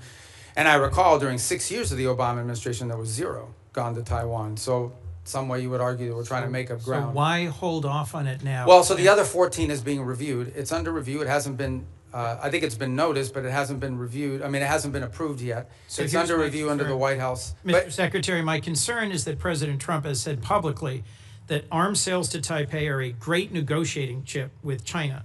And my concern at a time when the PRC has been far more aggressive than they were in previous years, centerline crossing, circumnavigation of Australia, aiding Iran and Russia in their war goals and aims, frankly, literally helping Iranians target U.S. service members.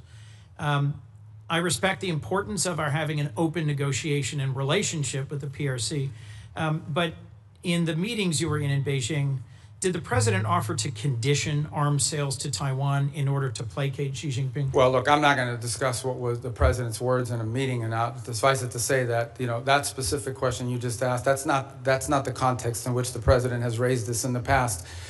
When the president says it's a great negotiating thing, what he's really saying is it's because China, as you can imagine, always mentions this. Like this is a top priority for them. They are constantly talking about Taiwan arms sales, but that in no way is what is holding up our decision-making or the White House's decision-making. It is something the president will have to decide on the timing of when and how that is executed on. It's been approved by Congress. It's been noticed. The money's available. And as I said, we are just coming off the heels of a very large sale in December of last year. So there are a variety of reasons why these things don't happen immediately. Well, I'll just assert, Mr. Secretary, that there is more reason than ever for the administration with congressional support to continue providing robust military capacity to Taiwan, given that the PRC is more and more regionally aggressive. You also introduced and passed legislation in 23 prohibiting any president from unilaterally withdrawing from NATO. I assume this was because you recognize that our alliances are a key advantage against Russia, against China, against other adversaries. Do you still consider Article 5 an unconditional commitment? Yeah, so let me address that holistically if it's okay, because I think we have time to do it. First of all, you're right. I have throughout my entire career in the Senate and through much of my time now in this administration been a supporter of NATO. I see its utility. The key, and I'm just being honest with you when we talk about this, one of the key arguments that I would always use on behalf of NATO is the fact that it allows us basing rights that we could use in a contingency operation in a time of conflict and a time of need that we just have had. So when you have countries in this alliance, because understand, at the end of the day, we are providing basically the defense backbone of an entire continent of rich countries. These are not poor countries, these are rich countries. And the utility of NATO for us is that it provides these basing rights. Now we are living in a world in which some of these countries, I point to Spain as an example, openly brag about how they've denied us the use of these bases. And so if the core rationale for us being in NATO, if what we get out of NATO is the ability to use bases, and then we have members of that alliance that are basically denying the use of those bases in a contingency, it calls them to question the entire thing. Forgive me, I have one more question I want to make sure we get to. Is it not true that some of the challenges in our NATO relations have only come after President Trump threatened to seize territory from a trusted and reliable and contributing partner? Yeah, I don't think that's fair. I think he publicly said both. I know, but I don't use tariffs to coerce Denmark into giving up Greenland. Yeah, but just to tell you, look, if you go back and study the history of it, NATO tensions and debates within U.S. or whether we should be in NATO. In the 1970s, it was the reverse. It was the administration trying to stay in NATO and Congress trying to get us out. Yes. I happened to see a speech, they were playing it after he passed away on C-SPAN, Jesse Jackson at the 1988 Democratic Convention calling for the United States to get out of NATO. I was these there. Debates over NATO, you were at there? As was Joe Biden. Oh. Joe Biden didn't support that position then, and I don't support that position now. But my point is that these debates about NATO have been ongoing for a long time. There's about 1,100 vetted Afghan allies being held at Camp As-Saliyah in Qatar. And that includes 400 children and 150 family members of currently serving active duty U.S. service members. They've been stranded there for a year and a half. And there is talk of sending them either back to Afghanistan into the waiting arms of the Taliban or into war-torn and now Ebola-infected countries like the DRC. And these are people who they or their immediate family members served alongside U.S. soldiers at great risk. Can you commit to working with me and others in this body to support the relocation of these vetted individuals to the United States, especially those who are family members of currently serving U.S. soldiers? Yeah, I can't. First of all, as you know, we're under an executive order now after the National Guard attack here, and so that happened last year. So we can't admit any Afghans at this point into the country. That said, you just pointed to them being sent back to Afghanistan. Our goal, we've worked on this, and we'll work with you on it, is we have talked to multiple countries. Now, I don't know of any single country that's going to take 1,000 people, but we've talked to multiple countries about taking several hundred of these people and allowing them to move to a safe location. As you know, we are operating under not just those restrictions, but broader restrictions about immigration into the United States after 25 million people entered this country illegally over a 4-year period leading up to this administration. The president just but I'll work with you to find the right places for them to go. We want that to happen. The president just raised the refugee cap exclusively to allow Afrikaners into our country. I would welcome a chance to work with you to find safe third countries for these Afghans. And I frankly think we ought to be revisiting our refugee policy, because the refugees who've come into our country in the past are the most vetted and often the highest contributing. As you know, my childhood church hosted a South Vietnamese family, and seeing the 5 of them become great Americans, entrepreneurs, contributors. It is refugees from oppression overseas, whether from Cuba or Venezuela, Vietnam or Afghanistan, who have long contributed to the United States. Thank you, Mr. Secretary. Senator Paul. I'd like to revisit for a moment the boats that were blowing up in the Caribbean and the Pacific that referred to as drug boats. I think it's interesting that the 3 secret criteria we're using to blow up the boats doesn't include whether they have drugs on board. I would like to add that the statistics from the Coast Guard also say that when we interdict alleged drug boats in the historic way, the way we've always done it, about 1 in 4 don't have drugs. We make mistakes. We see something suspicious about the boat, we stop them, and they don't have drugs on board. I would also like to add that drugs is not a criteria for blowing up the boats that are called drug boats, but neither is arms. So in order to blow them up, we don't have to say that they're armed or have drugs, and I think a lot of people would have questions, which I still do. I am glad to hear today, though, that the administration and the negotiations are willing to trade sanctions relief for removal of enriched uranium. I've said for a long time and argued for a long time that sanctions in and of themselves rarely, if ever, are of any value. I've yet to see any Chinese behavior that's changed because of sanctions. I've yet to see any Russian behavior change because of sanctions. I've really yet to see any Iranian behavior change because of sanctions. However, sanctions do have some leverage and ability to exact change if you remove them. So the removal of sanctions might actually have some hope. So I support the administration in this. Now, there are many Republican critics who have been vocal on the airwaves recently saying, oh no, we can never negotiate with them. These are terrible people. Well, you don't really negotiate with really friendly, good people. In a time of war, you're going to have to negotiate with an adversary. So I do commend and supportive of the idea of this.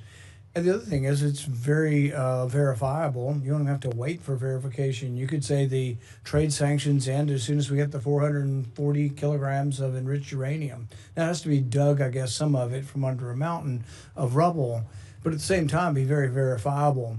But what I would argue and what I would advise is that you really, why not offer everything? Offer all of the relief of virtually all of the sanctions if you get it. Now, you can wait if that's what you want, is the enriched uranium out and a promise. Now, the rabid hawks will argue, well, we're not going to negotiate with terrorists. We're not going to negotiate with bad people. Then they'll continue to have enriched uranium, and they'll continue to enrich uranium. So I do think that the argument that there hasn't been a military solution to this is largely proven by the fact that even though we've militarily obliterated their military, all of that is true. It's as Fred Ickley wrote in Every War Must End, that military victory doesn't always translate or lead to political resolution or to things that you want done. What we really want done is no more enriched uranium, and you don't enrich uranium, you give up on these hopes. But I would say that as we are looking at trading sanctions, you say there's some you can do on your own, there's some that are congressional. I would be bringing in the leaders in the Congress who can give up on these sanctions and hopefully try to get their voice saying yes, if they will give up. Because if you give up a few piddling ones that that won't change things, that the White House has the ability to do, and you still have all these congressional sanctions. If you're on the other side of that equation, you might say, we're not giving up the one thing we think is leverage, the enriched uranium, for maybe a little bit of sanctions relief. So I would say really go all in on it, because it would be verifiable. You don't have to wait and prove it. You would have to prove in the future whether they're enriching. But I think that is a good step forward. But it's also important for people to have a discussion of what diplomacy is, and that diplomacy doesn't always have a bad name. And frankly, I'm glad to hear that the administration is negotiating, and I wish you luck. And I'd love to hear your response in general. Well, first of all, the president's made clear the priorities. Iran can never have a nuclear weapon. And what do they need to have a nuclear weapon? They need a couple things. They need the ability to enrich. That has been substantially destroyed, but could always be rebuilt over time. And the second is the ability, and highly enriched uranium, that's 60%, that could quickly be enriched to 90% weapons grade. The second point you make is about sanctions. So that's the goal here. And the sanctions, first of all, there's a combination of sanctions. There's sanctions that block direct sort of activities that generate revenue. And that's problematic beyond the nuclear program, because they also use this revenue to fund sponsor terrorism like Hezbollah and others around the region. And then there's the frozen assets, which are related to sanctions, but these are Iranian assets that have been frozen that they don't have access to.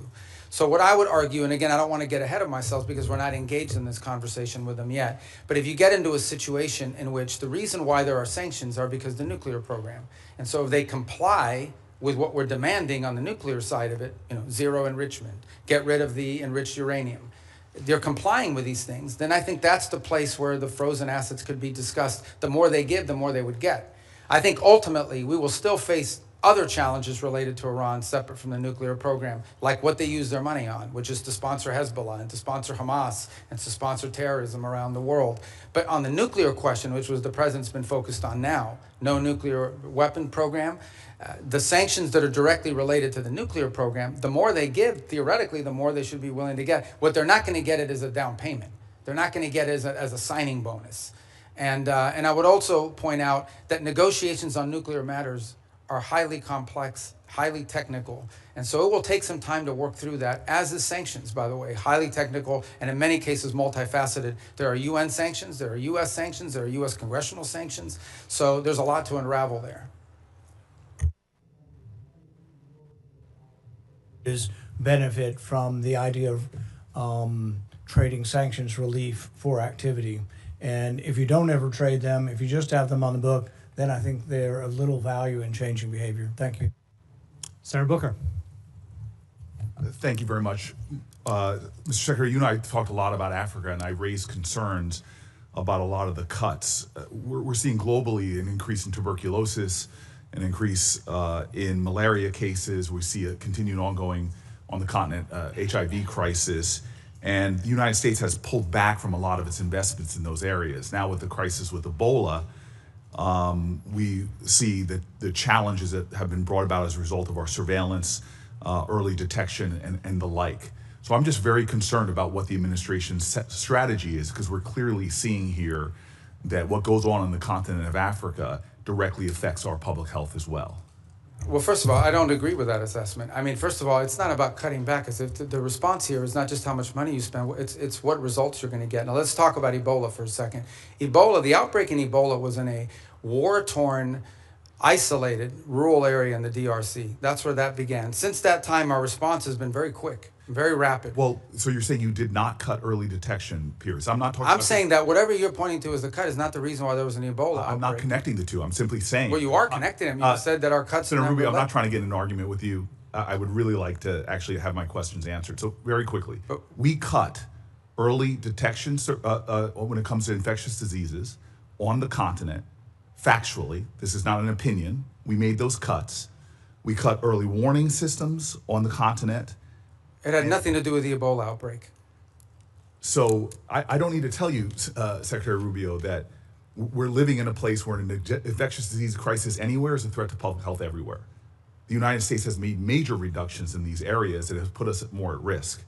If you're talking about this clearly Ebola crisis, there's other things and other cuts we've made, and you see it factually. Even our own State Department personnel that I've talked to are saying we're less prepared for a global outbreak than we were before.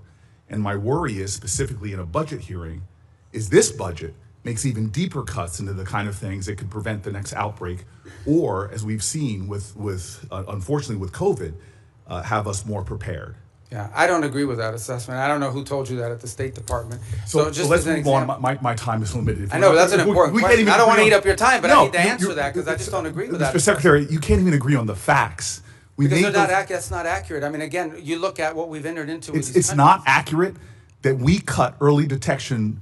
Because those have all been repurposed in different arrangements that we now have with these countries. As an example, when I would like, for the record, because we're not going to cover it in my short time, if you're telling me we are as prepared or more prepared before the Trump administration came in, I'd like to see the facts. I think when these reforms are finalized, which we're on the verge of doing, we're actually going to be better prepared. We are responding today faster, not just to humanitarian crises, but to outbreaks than we were before.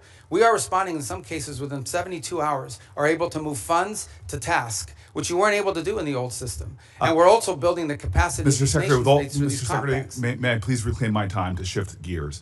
The Strait of Hormuz, I was listening to the conversations you had with some of my colleagues. We've now seen the Strait closed for months, and you explained that we're going to see an opening of the Strait, and that ultimately the exchange we will get for that is, after that fact, we will release certain sanctions. Is that correct? No, that's not what I said. What I said was that if they open the straits, we will lift our blockade. The straits and the blockade are what are interrelated. And so for the nuclear program, in exchange for getting rid of the fissile material out of country, I imagine, is what the highly enriched uranium, we would release sanctions. Is that correct? Well, it's not just that. It's also their enrichment activity. They would have to, they would have to make very severe and significant concessions on what they intend to enrich in the future. And already with the March relaxing of sanctions, allowing Iranians to sell oil to the Chinese, estimates have been between $10 and $50 billion they got from that relaxing of sanctions. How much money might we see in a deal in our relaxings of sanctions in order to get rid of the highly enriched uranium and stop their enrichment? Well, let me just tell you on that portion. The sanctions that were released on Iran were boats on the water.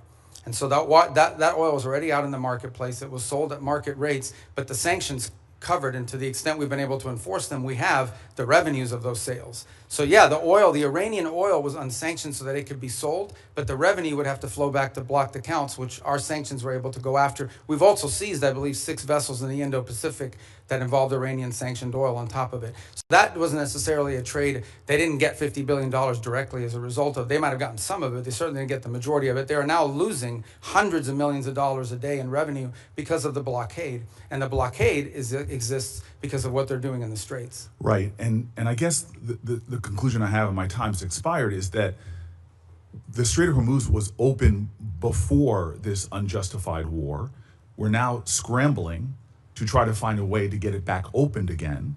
Not only is it causing economic havoc to our country and to residents all around this nation, families trying to make ends meet, but you see on top of that, the Iranians finding ways to leverage that, as we allowed them to do with the Chinese for tens of billions of dollars. And so my point is, before we even get to a nuclear negotiation, this regime is getting money to rebuild, purchase more drones, cause more havoc. And this is before we're even trying to get back to. But I apologize. I don't understand how they're getting this. What revenue are you referring to? Well, there's 2 sources of revenue we're seeing. One is the revenue from the Chinese, that's factually documented. And number 2, the revenue that you're proposing that they should receive by releasing all of their highly enriched uranium, as well as in making a commitment about their enrichment capacities. Yeah. Hold on. And that was the exact deal that you guys vilified, that the president and you vilified President Obama from having. Yeah. No, So I here don't we think have those are a not the same. worse situation where Those are not the same our place. adversary and our enemy, who's causing havoc in the region, who is funding proxies and terrorists, has discovered, thanks to you all, the power of shutting down the Strait of Hormuz. No, they didn't which discover. is They what- knew that a long time ago, and they've done it before. Clearly, we all knew that a long time ago. That's why this And they intended to do this at ill-conceived some point war in the should have future never as well. happened. Yeah, We but have made our adversary in a stronger negotiating position. We are the strongest nation on the planet Earth, and we're in a stalemate with Iran. And now we're begging to get back into a deal that you all We're not trashed begging. in the first place. There's no one begging. I don't Clearly, know. this is a Senator shame- Senator Booker, your time's up. But can Senator I just- Rubio, since he's I do gone want to over, you address can some of these points respond. because they go to the heart of the matter. No one's begging for anything here. The Iranians might be begging because their economy's losing hundreds of millions of dollars a day. That they are losing.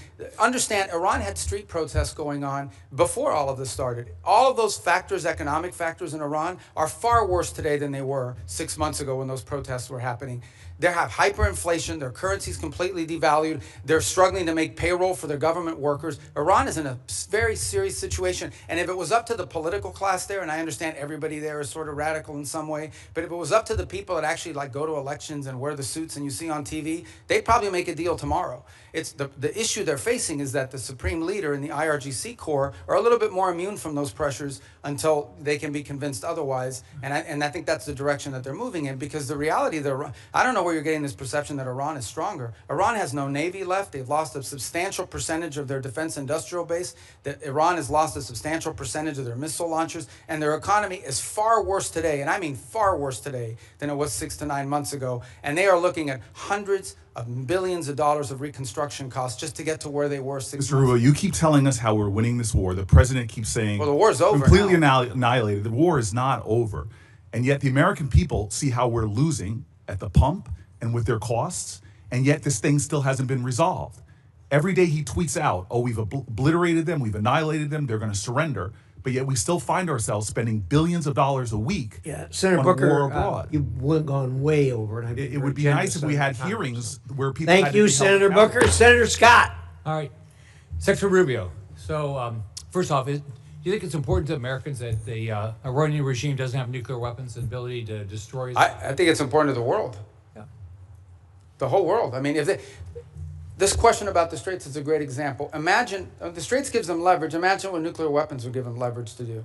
At that point, they wouldn't even have to announce that we're controlling this. They would just say, we control the Straits. There's nothing you can do about it because our nuclear weapon will allow us to do it. You will have to pay us a toll for using an international waterway from now on, and you can't do anything to us militarily because we'll blow you up with a nuclear weapon. That is the leverage that they were trying to build. If they ever got a nuclear weapon, not only would they have a nuclear weapon, not only would they control the Straits, they would be able to act with impunity because you wouldn't be able to touch them. You wouldn't be able to do anything about them. Right. I want to thank you for what you're doing. Let's talk about Latin America, which is, as you know, important to a lot of people in our state. So thanks for what you've done with both Venezuela and Cuba. Let's do Venezuela first. I think every Venezuelan I know is appreciative of what happened with Maduro. And I know you have a three-step process to get to democracy there. Can you talk about where you are? I mean, I know you're about to try to get Delcy Rodriguez to do the right thing. We still, unfortunately, have political prisoners not released. We still have oppression. So can you just talk about the process you're going through? Well, first of all, I remind everybody, what's today, the 2nd? So it's literally been 5 months. Right. Like, I know it seems like it was 10 years ago, but it's been 5 months. And I think Venezuela is in a better place today and in a better trajectory today than it was 5 months ago. Now, is it where it needs to be? Is it where it needs to ultimately wind up? The answer is, of course, no. Ultimately, in order to truly transition, they have to have multi-party, free and fair elections. But the conditions for free and fair elections are the following. First of all, you have to have a free and open media.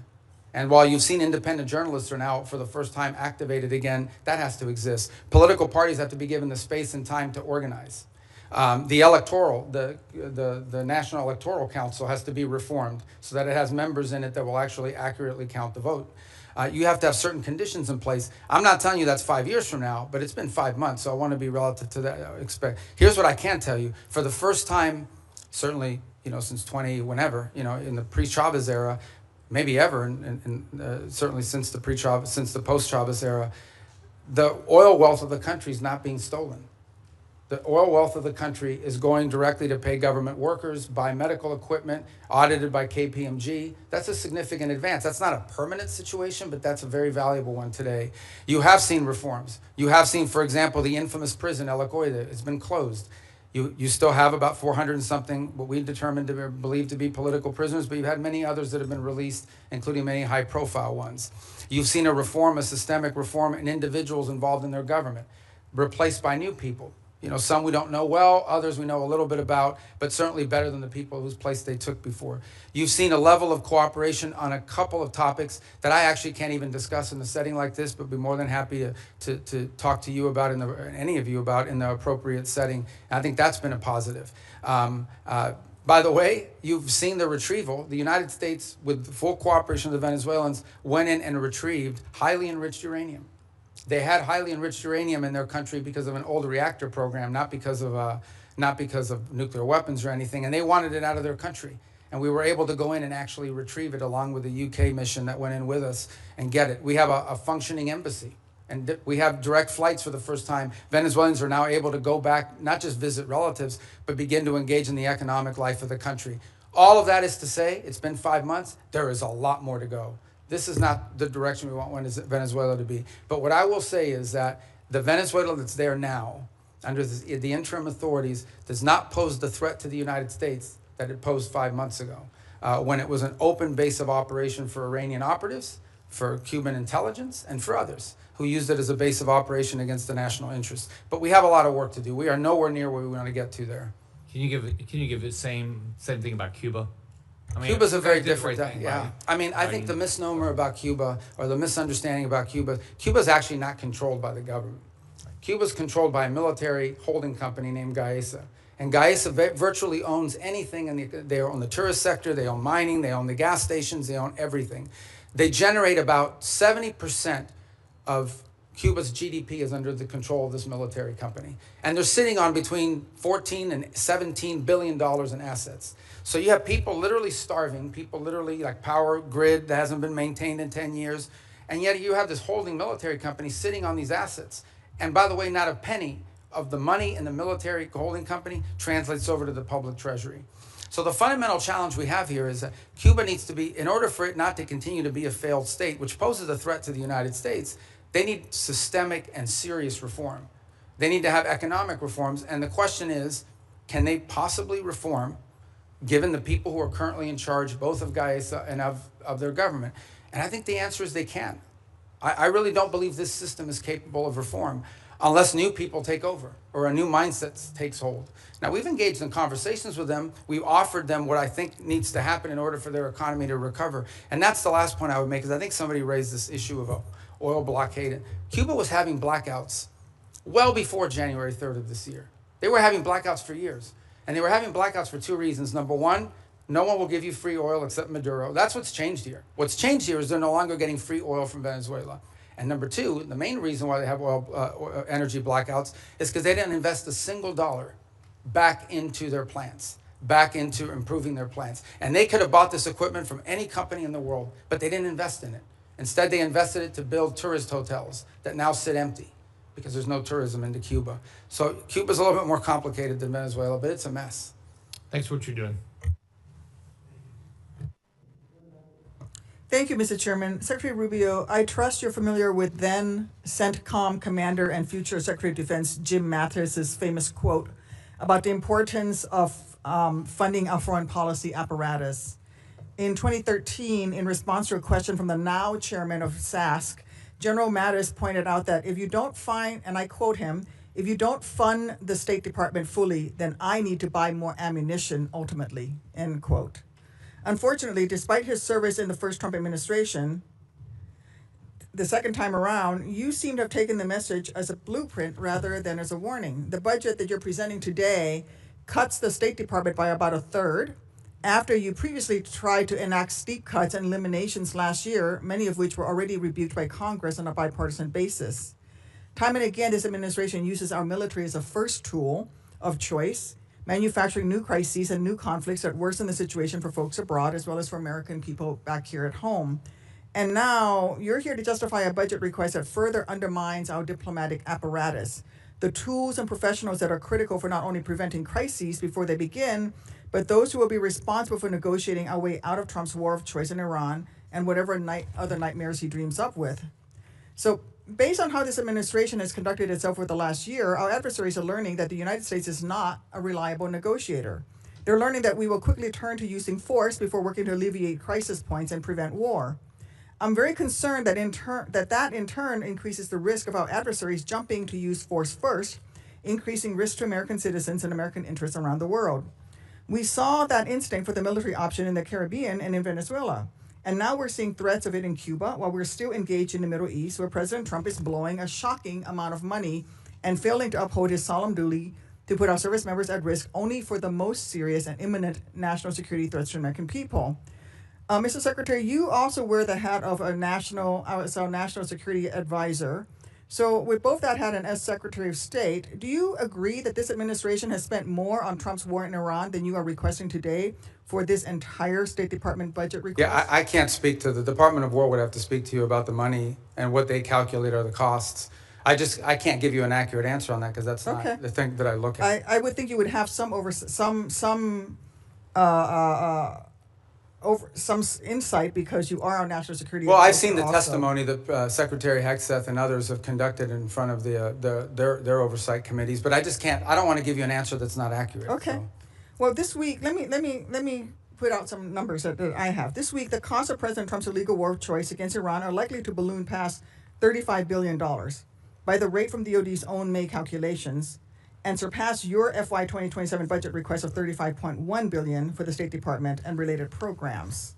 That's an astonishing figure, worth repeating. In just 14 weeks, President Trump will have blown through as much, if not more money in Iran than he thinks Congress should spend on U.S. diplomacy for the entirety of the next fiscal year. This administration's distorted priorities have unfortunately revealed some stark lessons for our allies and partners as well. The United States' use of force first will make them less secure as they'll be caught in the crossfire, left scrambling to protect themselves and their people. Mr. Secretary, do you agree that under Operation Epic Fury, our allies and partners in the region have expressed concern about their security and the threats that followed from this administration's uncoordinated actions? No, I think our allies in the region have been very cooperative, some obviously very aggressively cooperative, like the UAE as an example. Kuwait's been fantastic. Obviously, no country likes to have their oil and their energy infrastructure hit, but I think it's a reminder to them of the threat that Iran poses. And the one lesson when this is all said and done is it's reminded them of, despite all the friendly talk that you've seen in the past, how dangerous Iran is to their own interests, how the billions of dollars Iran has spent, despite sanctions, Iran found the money to build drones and rockets. Okay. And luckily, we've taken a lot of them out, but they still have some, and they still have the ability to My question is about our allies in the region expressing concerns, because, you see, public reporting in early May revealed that Saudi Arabia denied U.S. basing an overflight related to Trump's ill-conceived plan to escort ships through the Straits of Hormuz, and they're still not supportive of this risky tanker escort plan. And the Strait is still worse off today than it was before Trump initiated this war. And that doesn't even touch on Yeah, we the don't wider face any- global lessons being learned by our allies and partners. Yeah, we I don't just came face home any- from the any- Shangri-La dialogue, where I heard from folks across the Indo-Pacific and especially in Southeast Asia who are being hit hard by the same rising energy costs that are devastating American communities. And frankly, this administration insists on using military force as a first resort instead of a last resort, no matter the deadly cost of self-defeating impacts. Your budget request here would sadly perpetuate that trend and undermine the roles and responsibilities that you should be fulfilling as Secretary can of I- State. Thank you, Mr. Chairman. I yield back. Okay, 'cause I didn't get to answer any of that. I didn't ask you a response. question. Well, she didn't I answer asked any you a questions. She question. doesn't want me to answer? Can I answer No, anyway? I didn't ask him a Okay. question. Well, but she made a bunch of points. I get to answer them, right? First of all, I don't understand this thing with the, let me tell you, we were just here, maybe you weren't here, we were just talking about it. We did a peace deal with Azerbaijan and Armenia. We just signed the trip agreement yesterday, actually, or last week we signed it. Last night I officialized it. That was diplomacy. That's We- great, we but the Trump prevented- administration well, has still blown through when more do I money get in to talk to 14 you? Do I get to weeks talk in than this this committee? entire budget that Senator you're Duckworth, requesting. Senator Duckworth, I'm going to let Senator Rubio reply to the statements that you made at his request. Yeah, that's But we've got a hard stop at 12:30. Okay, but I know, but you said a lot of stuff. I get to answer some of it. have All that. right, so the first is the second is India-Pakistan. We ended that war. We were involved in helping broker that. Thailand, Cambodia, that's diplomacy. We've been very engaged in fact, as I sit here now speaking to you, I've got the Lebanese government and the Israeli government meeting at the State Department starting at 8:30 this morning for the 4th time after engaging last week at the military level. So we're carrying out now, we're carrying out diplomacy all over the world constantly and very successfully in many cases. Now let me make one more point that you raised about the budget request. Guys, we understand how this process works, okay? You guys understand. I know because I've been involved all the time. We OMB produces sort of timelines for every agency. We put forward a budget. We say, this is the money we've been allocated. This is how we would spend it. There is a congressional process, which I'm sure you're aware of. And in my time here, 16 years that I was here, I don't ever recall us once ever taking the president's budget and passing it into law. I'm not walking away from the budget. We can make it work if that's the budget you give us. But I have a sense, I have a suspicion, right, Senator Schatz, that we're going to have to work with you, Schatz, that we're going to have to, well, you know, that we're going to have to work with you guys on a budget request that meets your priorities and ours. That's how it works. You guys are the appropriators. We have to work within we will tell you what we care about. We will tell you how we're going to spend the money. But ultimately, you will provide us a spending bill, and we will work through those parameters. But we have given you what we can live with. We can make it work.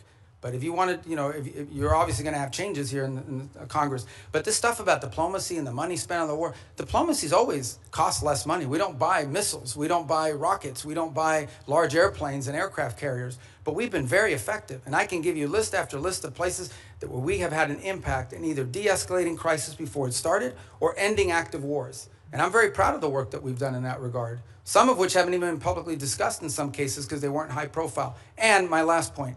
We remain heavily engaged in areas that may be not at the core of our national interests, but nonetheless are related to our national interests. You think about Sudan for a moment and the Quad. This has been a very frustrating situation to put together, but we helped convene a donor conference that got pledges for when that is resolved. We've put a lot of time and energy in a situation that right now, unfortunately, has turned into a proxy in the Middle East because of the UAE and the Saudis on opposite sides of it. In Libya, where our work in Libya now it's still divided, but they, for the first time ever, have a joint budget. For the first time ever, are cooperating on energy deals that are going to be beneficial to the people of Libya. So I just don't think it's fair to say we're not actively involved in diplomacy on last year's budget and spending, because we are, and we have been, and to great success. Thank you. Senator Curtis. Thank you, Mr. Chairman. Clock setter, thank you for resetting the clock. Mr. Secretary, thank you for being here. And I'm always truly impressed with your ability to navigate around the globe so articulately and explain the positions. Like you previously, I chair the Western Hemisphere Subcommittee. One of the focuses that I've had is on Taiwan and Taiwan's relationship in the Western Hemisphere. We actually had our first subcommittee hearing on Taiwan's allies in the Western Hemisphere. And as you well know, Honduras switched diplomatic recognition away from Taiwan in 2023 in exchange for a lot of promises from China. No surprise, those promises have not been fulfilled. And the current president, during his campaign, talked about returning back to Taiwan and restoring that relationship with Taiwan. In your budget, you have $245 million for the Countering PRC Influence Fund. And I'd like to note Senator Van Hollen and I have a bill that would actually carve off a portion of that specifically for Taiwan and countering the PRC influence there. So I guess my question is, what can the U.S. do potentially with that fund, countering PRC influence fund, for Taiwan, particularly as it relates to Honduras, kickstarting that relationship, developing joint set of economic priorities for Taiwan in the Western Hemisphere, anything else we can use that fund for? Yeah, well, first of all, the reason why these countries switched recognition primarily was because the Chinese would go in and they would say, if you switch recognition, we are going to provide you this loan, this, and in some cases worse than loans. Maybe there was even cases of bribery and things of this nature, but we're going to provide you, a free this and a free that. We're going to build an auditorium for you. We're going to build a bridge. We're going to build a port. And they haven't kept many of those promises. So I think the first thing is to just point to the fact that, switch. Yeah, in many cases, these things are not provided. The other angle of it is if it's loans, they create these debt traps, which is an argument we make all over the world, but particularly in the hemisphere. But the broader goal of this fund is not just simply Taiwan related, although that's the reason why that's an action they took as a result of this leverage that was established on them. But more broader, in many cases, these countries are trying to develop their telecommunications system. They're trying to build roads. They're trying to develop whatever it may be. And frankly, the only companies that show up are the Chinese companies. And they show up with lower cost, a financing mechanism, et cetera, et cetera. Now, there's a track record of not completing these projects. There's a track record of flooding the country with Chinese workers that come and do the work. So I think part of this fund is designed to create alternatives to that, to give these countries alternatives to the Chinese or other foreign malign influence that might be occurring in their country. Part of that is attracting U.S. commercial ventures to do it, but part of it is providing the resources so these countries can go out and do this without being subject to or vulnerable to this sort of leverage tactic that's used against them. Thank you. Let me switch to China for just a minute. Your budget notes the merging of the Foreign Service Institute, where a lot of the state language training takes place, with the Human Resource Bureau. And I'm hoping that can improve the language capacity. But here in the Senate, I've picked up the Uyghur Policy Act, which you led when you were here. Part of the bill that I'm especially supportive of is the provision that's supporting the Uyghur language training for Forest Service officers is not only important but required, and that we have Foreign Service officers in Asia and China that can speak that language. I think it's absolutely vital that our diplomats be able to understand the people in their own language as to the abuses that are going on there. Given your previous experience on this bill and the department's focus on the CCP's repression, do you still support this provision, and can you just speak to how important this is? Yeah, well, I think obviously the Uyghur language is not a widespread language around the world, but it's incredibly valuable in an important part of the world. And so I think we want to see a language proficiency. That's generally been a challenge writ large over a period of time. And one of the goals of the consolidation is to be able to drive language school more effectively, more quickly to foreign service officers before they're deployed.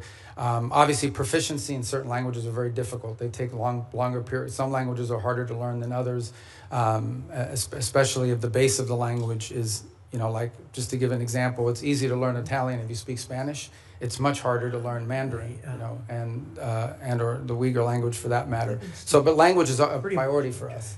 And it's one that, by the way, in our recruitment tools, is one of the things we also look for is whether potential candidates already bring an existing second or third language, which is a huge benefit. Yes, and just very quickly, you want to clarify, use this opportunity. The president had a tweet about speaking with Hezbollah yesterday. Do you want to clarify for people what happened and anything that you'd like? Well, we received communications via the Lebanese government and the speaker over there on behalf of Hezbollah as early as Sunday about that they would restrain from attacking Israeli territory if Israel did not take new strikes in Beirut. And so it came from Hezbollah, but through Lebanese authorities. I think that clarification is important. Thank you for being here today. I yield. Thank you. Senator Rosen. Thank you, Chairman Risch, Ranking Member Shaheen. Thank you, Secretary Rubio, for being here. Secretary Rubio, I applaud the administration for facilitating a ceasefire last year between Israel and Gaza that will keep Israel safe and from further Hamas attacks and the suffering of Palestinian civilians. But I have serious questions about transparency about the funding for the so-called Board of Peace in light of recent reporting that suggests donor funds have been deposited into a private J.P. Morgan account with no independent transparency mechanisms in place.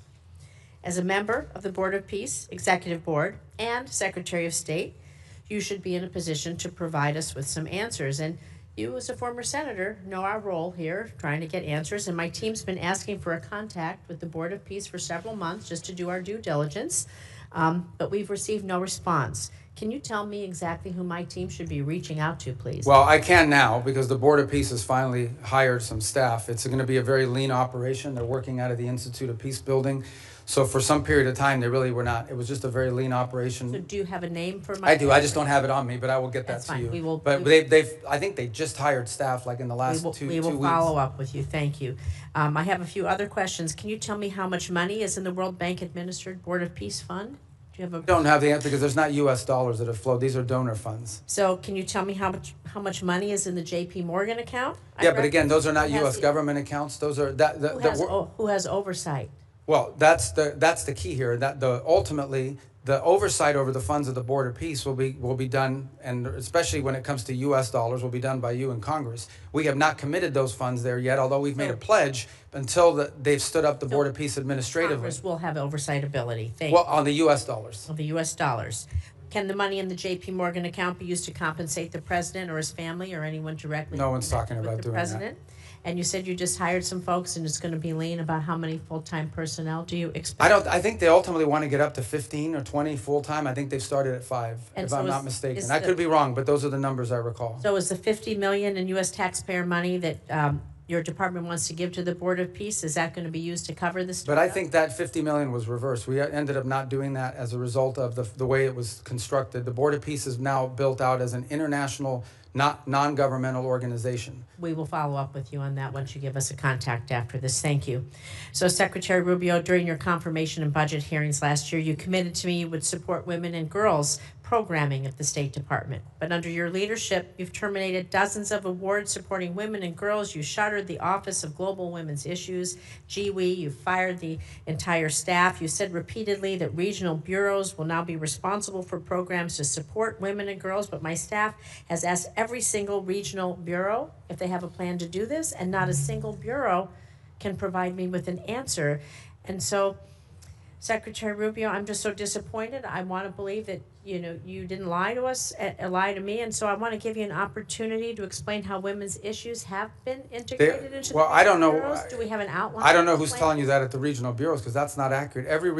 Some regional bureaus have a larger mandate on women's issues than others. As an example, like in Europe, it's probably less intense than in Africa. Can you tell me who on your team we can reach out to then to find out? Because we're not getting, they're telling us they don't know. Well, the regional bureaus tell you they don't know. That's Not only correct. does every regional bureau have someone in charge of women's issues, or at least in charge of that portfolio, but most of our embassies, especially in some of these key places, are advocating follow up, this. and can I call you Yeah, and of have course. a conversation because somehow there's a communication? Yeah, because we didn't eliminate the program. We simply felt that there's a difference between the women's issues, for example, that you would face in Africa versus what you may be facing in some part of Could you name a Asia. single new program that you've stood up in the last since the GB office was closed? Do you know of any? First of all, almost every single one of our programs that we do now, our humanitarian response to crisis, our food programs that we've distributed, all of them have a women's component to it. So, primarily because in these societies, Can we women are the follow up first with ones your team, affected. please, so we can get some clarification. 'Cause Yeah, we'll we're follow not up, able and to I'll do give that. you the right people. But each of these bureaus has someone or more than one case. The more than last one person. here is there is a International Women of Courage program. You and the First Lady have championed. Are you going to commit to maintaining that? The which one? I'm sorry. The Women of Courage program. You and the First Lady have championed that. Yeah, well, we had an award ceremony last year. So I don't know if one is scheduled for this year yet. Thank you. With the remainder of my time, I'd like to remind the American people that as the Secretary of State, your main duty as America's chief diplomat is to maintain our relations with foreign nations. This is why I was shocked to see that you were at a party with President Trump in Miami instead of accompanying Vice President Vance to Pakistan for negotiations. What party was I at? I was at a party? It's publicly reported, and there's photos there. But In what fact, party? Steve No, Witkoff but you're going to is say that. I'm very going to answer it. I'm going to answer that let me question, because finish that's an my absurd statement. If- I was not as at a I party. finish my paragraph, All right. he can answer. People are going to In fact, slander me. I'm going to answer Steve it. Witkoff and Jared Kushner, both of whom were never confirmed by this body to be America's diplomats, accompanied the vice president in the negotiations. Even Iran's foreign minister was not there, yet was there, and you were not. I just feel that's embarrassing for us, and it's embarrassing for you. So, Mr. Secretary, Congress represents the American people. We have the power to confirm who represents America abroad. We confirmed you to be our Secretary of State. We confirmed you to be in the negotiations that are happening. And it's just unthinkable to me that you are missing high stakes negotiations or that you're not involved. It's sad. Senator Rosen, your excluded. time's up. Yield back. But So let me Secretary Rubio, You're should have the 100% opportunity to inaccurate reply. and 100% wrong. Here's why. Number one, the Vice President of the United States was there, and he wasn't confirmed by us, and he was elected by the American people. Okay? He is the second in line of the presidency of the United States. He was president. Mr. Witkoff is the president's envoy for negotiation for peace deals. Mr. Kushner is a private citizen that serves as an advisor on these functions. They were the team that we sent to Pakistan. I was not at a party. Where I was is next to the president. Because in the midst of those negotiations, I was in communications with them. And in fact, I think there is media reporting from that evening on how on multiple occasions I went into a back room, I came back out and spoke to the president and was constantly updating him. On that evening, I spoke to Mr. Kushner and our negotiating team and Mr. Witkoff on at least 6 occasions, including twice on a secure line from the phone they had access to over there. So you don't know what you're talking about. You're just Senator making Rosen, stuff up. he has the floor. I know your please. staff wrote up this cute statement for your TikTok video, but it's not true and it's not real. That's not what happened. Okay, I'm the National Security Advisor and Secretary of State. I was co-located with the President in the midst of a high-stakes negotiation so that I could immediately inform him about events occurring halfway around the world. I was where I needed to be at that moment because we had a very capable team on the ground in Pakistan, led by the Vice President of the United States. Thank you. Senator Cornyn. Secretary Rubio, I've heard some of my colleagues here on this committee suggest that the U.S. started a war with the Iranian regime 92 days ago. I happen to believe that the Iranian regime started a war against the West and Israel and has been at war with us since 1979. What's your view? Well, if you go back to 1979 and the taking hostages and build it out from there, I don't know the numbers, if we could even add them up. It's incalculable. Thousands of people around the world, including many Americans, have been killed because of direct Iranian action. All the IEDs, those roadside bombs that maimed and killed our soldiers, were all the mastermind work of the IRGC for decades. The IRGC sponsors terrorist attacks all over the planet. In fact, they were involved, for example, in the bombing of a Jewish center in Argentina in 1993 or 1994. They're consistently, it's now, we have people convicted in the United States of America, and one was arrested yesterday, Iranian agents plotting the assassination of American political leaders, including the President of the United States. They've been waging nonstop, not to mention their massive sponsorship of Hamas, of Hezbollah, and all the activities those groups have undertaken. So you're absolutely right that the Iranian system has been waging war on the West. But why is anybody in the United States in specific for over 3 decades, but why is anyone surprised? They openly chant death to America, death to Israel. They openly say Israel's the little Satan, but we're the big Satan. So I think at some point when people say this repeatedly, you believe their rhetoric and their actions back their rhetoric. This is a very dangerous regime. And the notion that they would ever possess nuclear weapons, that people that are willing to conduct those kinds of terrorist acts would ever possess a nuclear weapon is unthinkable, unbearable, and unacceptable. And it's not going to happen under President Trump. So ever since since the Iranian nuclear program started, and they basically blocked the IAEA and others from doing the inspections that would be required in order to monitor their use of enriched uranium. We've had presidents, Democrat and Republican, say that a Iranian nuclear weapon was unacceptable, but it took President Trump to actually do something about it. It shocks me to hear some of our colleagues suggest that there was not an imminent threat from an Iranian nuclear weapon. You and I both sat in the same skiff on the Senate Intelligence Committee. We won't talk about the details, of course, but we knew that they continued to enrich to the point where they could produce a nuclear weapon within a specified time. There's some debate about how long that breakout would take, but the idea that an Iranian nuclear program did not present an imminent threat to the United States, to me, is just ludicrous. And I think it defies all evidence to the contrary.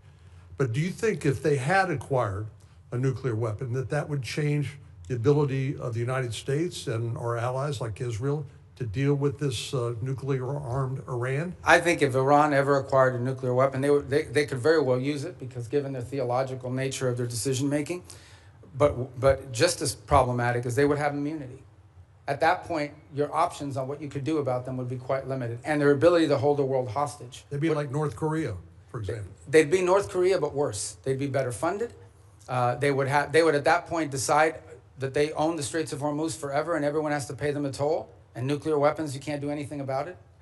They would be able to act with impunity. They would sponsor Hezbollah. They would sponsor Hamas. They would hyper scale their efforts of global terrorism and completely try to drive us out of the region and ultimately destroy the state of Israel. That's what their goal would be, and you wouldn't be able to do anything about it because they have a nuclear weapon and would threaten to blow people up if you tried to move against them. Notwithstanding the importance of denying Iran a nuclear weapon, I do applaud the president's attempt to try to use some diplomacy here in order to deny them access to the enriched uranium and their other weapons that they use against Israel and the West. But tell me, why do you think anything that the Iranian regime agrees to that they will comply with? What evidence is there that they will agree to anything that they ultimately will stick with? Well, again, and that's why any deal with them you have to enter into it with clearly verifiable steps. So as an example, simply putting something on a piece of paper is not satisfactory. You have to actually commit to doing it, then you have to actually do it.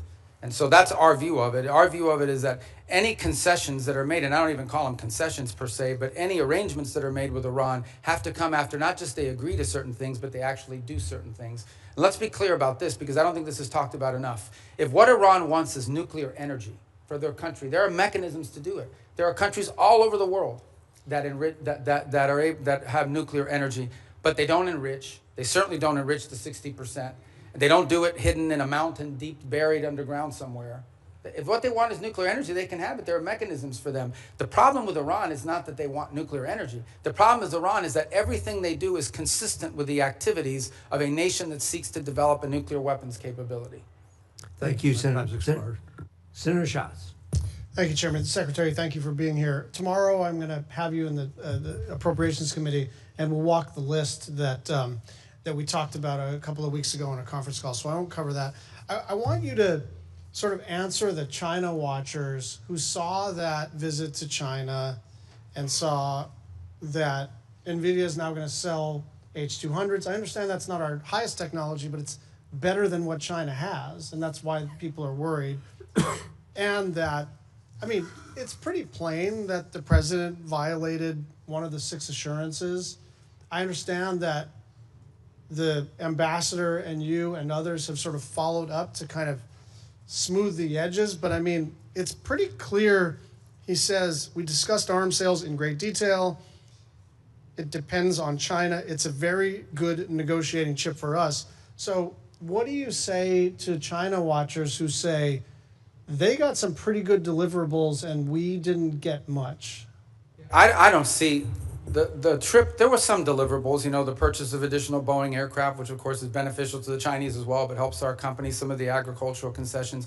But the trip was largely, for the most part, about the fact that the 2 largest, most powerful countries in the world have to have direct interaction with one another. And this was an opportunity to do it. He will reciprocate by visiting the United States later next year. Separate from that, and I don't know if you were here at the outset in my opening statement, or maybe it was in response to one of the questions, I think 2 things are clear. Number one is that we're entering into a period of strategic stability that I think serves the interests of both countries, because the last thing we want is a largely destabilizing event in the Indo-Pacific. But the second is that there are clear differences of priorities. There are clear irritants in that relationship that are longstanding and that are going to be long-term. As in, critical minerals dependencies, things of this nature. So it's one of those relationships that's going to require very deft diplomacy and mature decision making. Sure, and this is why I like our engagement. Like, that makes sense to me, but it seems to me that if the main objective is to kind of touch gloves and initiate conversations, then why give away any of the things that they're already seeking in exchange for essentially nothing. I mean, you're basically saying it's better to talk than not to. It's better to engage than not to. It's better to be in a period of stability than not. I agree with all that. I just don't understand why we would want to sell them our second best chips, and why we would start to at least complicate the question of our assurances regarding Taiwan. I'm going to move over. We're going to stay in the Asia Pacific region. The Marshalls, the Philippines, and Tuvalu have declared a national emergency on their energy situation. South Korea says its energy crisis is a war-like situation. You've been around a long time on this committee and now as secretary. It is always the case that something in the Middle East undermines our ability to project power in the Asia Pacific region. But it's not just a question of opportunity cost and attentional challenges. Now we're talking about our allies in the Asia Pacific region really taking it on the chin with energy costs because of the Strait of Hormuz. What do we say to them? Just hang in there? Yeah, no, a couple points. It's one of the steps that we've taken and some of the things that we've done around the world, whether it's the release of strategic reserves, whether it's not popular, but, you know, we've got questions about here earlier today, but making available for a limited period of time both Iranian oil on the water, though they don't enjoy the revenue of it, and some of the Russian oil on the water as well. The third point, though, that this points to is a much deeper one, and that is that while the Straits of Hormuz provides about 20% of the global oil supply, it is probably 80 or 90% of the supply in the Indo-Pacific, given the geography and so forth. So one of the things that I think is going to come about as a result of all this in the long term is more diversification in where they're going to get their energy from, including from the United States potentially, certainly with Japan and some other countries in the region will benefit. But you know that the sort of project it takes time. It all takes time. So understood. That's like cold comfort if you're running a country and your gasoline and your fertilizer and all your input prices just skyrocketed because of President Trump's decision to go to war with a country clear across the world. But see, I understand your point, but I also think in all these questions, we're getting a lot of questions about us. I don't think it's fair because ultimately, the people who have closed the Straits of Hormuz are Iran, and they're doing so in violation of every international law you can imagine. The Chinese are against it. Everyone is. We have, I think, a record number, 140 co-sponsors at the United Nations on this resolution that hasn't come up for a vote yet to condemn what they're doing and to reopen nobody's the Straits. defending what Iran is doing. I think what we're saying is this was not just predictable, it was predicted. This was what everybody said. You don't have to be some expert in foreign policy. You don't need to get into a skiff.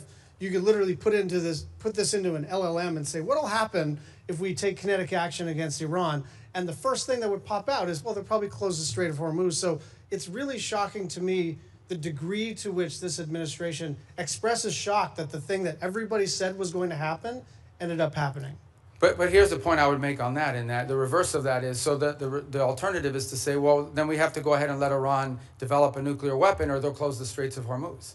I mean, at some point you have to take action on this situation, understanding there'll be a reaction to it, but it cannot be. Iran will always have the ability to threaten the Straits. You don't need much sophistication to, if you threaten commercial vessels and shooting them, they're going to stop moving. Dropping mines. By the way, it's not just Iran that can do it. The Houthis could do it in the Red Sea, and they're not nearly as large as Iran is. I think this is a more fundamental challenge, and that is, are we now forever limited doing it? Do we just have to let Iran go ahead and develop a nuclear weapon because of their threat to close the Straits of Hormuz? That's an untenable situation. Secretary Rubio, thank you. But I'll see him tomorrow, so don't worry. Yeah, okay, that's good. Tomorrow's a probe. I know we're supposed to have a hard stop at 12:30, but no, we'll do it. Senator Cruz has been patient. I hope you'll give us only because it's him. One more bite at the apple. Thank you, Mr. Chairman. I will say, Mr. Secretary, since you left the Senate, I've been obliged to serve Cuban coffee in my meetings because you left me as the only Cuban American left behind. So come by if you want a cafecito. Let me start by saying that President Trump's decision to strike Iran was the most consequential decision of his second term as president. And I want to commend you, I want to commend the president and the entire administration on the extraordinary success we have seen. In less than 40 days, the United States has utterly and completely destroyed the military and nuclear infrastructure that the Iranian regime spent nearly 50 years building. Every day that passes increases American leverage. Iran is weaker, poorer, and more isolated than it's been in decades. The president has laid out 4 red lines for any resolution to this military conflict. Number 1, that there be zero enrichment by Iran. Number 2, that they hand over all of their enriched uranium. Number 3, that they stop funding terrorism worldwide. And number 4, that they open the Strait of Hormuz. I agree with all 4 of those red lines. Do you agree with those red lines, and how achievable do you believe they are in the coming weeks and months? Yeah, you stated the poor positions the president has taken accurately, and the entire administration is supportive of it, because that's what we take our directives from the president, and personally during my time in the Senate, these would be consistent with my thinking. I would only reverse it in the following order. The Straits of Hormuz, it would have to come first, because what they're doing there is unlawful and illegal to begin with. That has to open immediately. And that has to open immediately in exchange, not for anything else other than us lifting the blockade. We have a blockade on Iranian oil leaving. And the reason why we have a blockade on Iranian oil leaving is because they closed the straits. If they open the straits, and by open the straits, understand what we're saying. It's saying you're not going to threaten to shoot at commercial vessels of civilians and create, ecological disaster. That's what they're doing. It's unlawful, it's illegal, it's outrageous. Every country in the world condemns it. If they end that, we lift the blockade. Then we enter into the second phase, which is the nuclear question. On enrichment, they don't need to enrich. If what they want is a nuclear energy program, they can have one without enrichment. And it was somebody the other day, a few questions ago, I forgot who it was, said that what we're working on is similar to JCPOA. It is not. JCPOA would have expired this year, and it allowed them to keep all the enrichment equipment that they needed, and clearly that equipment could get them to 60 and 90% because they've done it to 60% as a result of it. So it would have to deal with that question, and it would have to deal with the highly enriched uranium that they currently are in possession of. There's no reason to have, the only reason to have 60% enriched uranium is to turn it into 90% enriched uranium and put it into a weapon. So those remain, and on the sponsor of terrorism, absolutely. To the point where I would argue, for example, it's one of the interesting things that's happening, and I know Senator Shaheen has a great interest in Lebanon. It's one of the most ironic situations in the world. The Lebanese government and the Israeli government could do a peace deal tomorrow. Israel has no territorial claims in Lebanon. And Hezbollah is in particular, in fact, Hezbollah has called for the overthrow of the current Lebanese government. The impediment in Lebanon is the fact that Hezbollah has embedded itself into that country and is the reason for all the suffering that's happening there right now and all the suffering that's historically happened. Entirely funded, entirely controlled by Iran.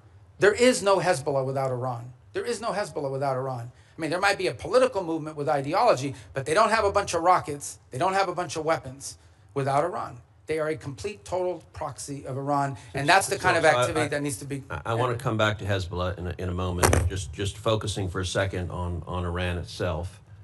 For some time, I have urged the administration, I've urged Israel to arm the protesters in Iran. I don't think it is fair to expect the Iranian people to stand up, protesters to stand up with rocks against soldiers with machine guns. Are we arming the protesters, and should we be? Yeah, I'm not aware of any program to arm civilians in Iran to overthrow their government. I mean, there may be other countries doing it or other elements doing it, but certainly not the U.S. government. All right, let's go back to Hezbollah. So you spoke with the Lebanese president, Joseph Aoun, over the weekend. The State Department sent out an email to journalists shortly after your call in which the State Department spokesperson said, quote, Iran wants to prolong the conflict in Lebanon so it can claim credit for saving the day. I have to admit that didn't strike me as accurate. I don't think Iran wants to keep the conflict going in Lebanon. I think they desperately want Israel to stop killing Hezbollah. Do you agree with that? Yeah, I think the point I was trying to make is that we are trying to view the Lebanon-Israeli talks as separate and distinct from Iran. And what Iran wants to do is mix it all together. Because Hezbollah is not legitimate. There's a government in Lebanon. That's who we're dealing with. And Hezbollah is not their equal in terms of who we're going to be dealing with or who needs to be in charge. So the point we're trying to make is that is what Iran is trying to stymie. They are trying to stymie any effort in which Israel and Lebanon can work together and prolong it so that if an arrangement is reached at some point in the future, they can claim credit for having forced it through leverage. And that's why you see, for example, Hezbollah agreed to a ceasefire about a week ago and then immediately violated within hours. You would agree every Hezbollah terrorist that the IDF kills makes America safer? Well, Hezbollah is a danger to the United States. There's no doubt about it. I think the question is, how do you do that? And how do you achieve the objective of demilitarizing and defanging Hezbollah while at the same time strengthening the legitimate government of Lebanon, and particularly the president and others? That's been the challenge there for a very long time. That remains the challenge now, of course. The capabilities of the LAF are not where they need to be. But there are also elements within the LAF that are not who they need to be, because they've facilitated in some cases and cooperate with Hezbollah. So it's a very tricky situation. But I point you back to two things that have happened in the last few months. Number one, the Lebanese government expelled the Iranian ambassador because of Hezbollah. The Iranian ambassador says, I'm not leaving, and you can't make me. Okay, that's number one. The second thing that's happened is just a week ago, Hezbollah openly called, went out and said they openly called for the overthrow of the Lebanese government. So no one here should be under any, Hezbollah is not just an enemy of Israel and an enemy of America. Hezbollah is an enemy of Lebanon and of the Lebanese people. Thank you. Thank you. Thank you, Senator Cruz. Senator Rubio, you've been very generous with your time. We appreciate that. For the information of the members, the record will remain open until the close of business tomorrow, June 3rd. With that, the committee is adjourned.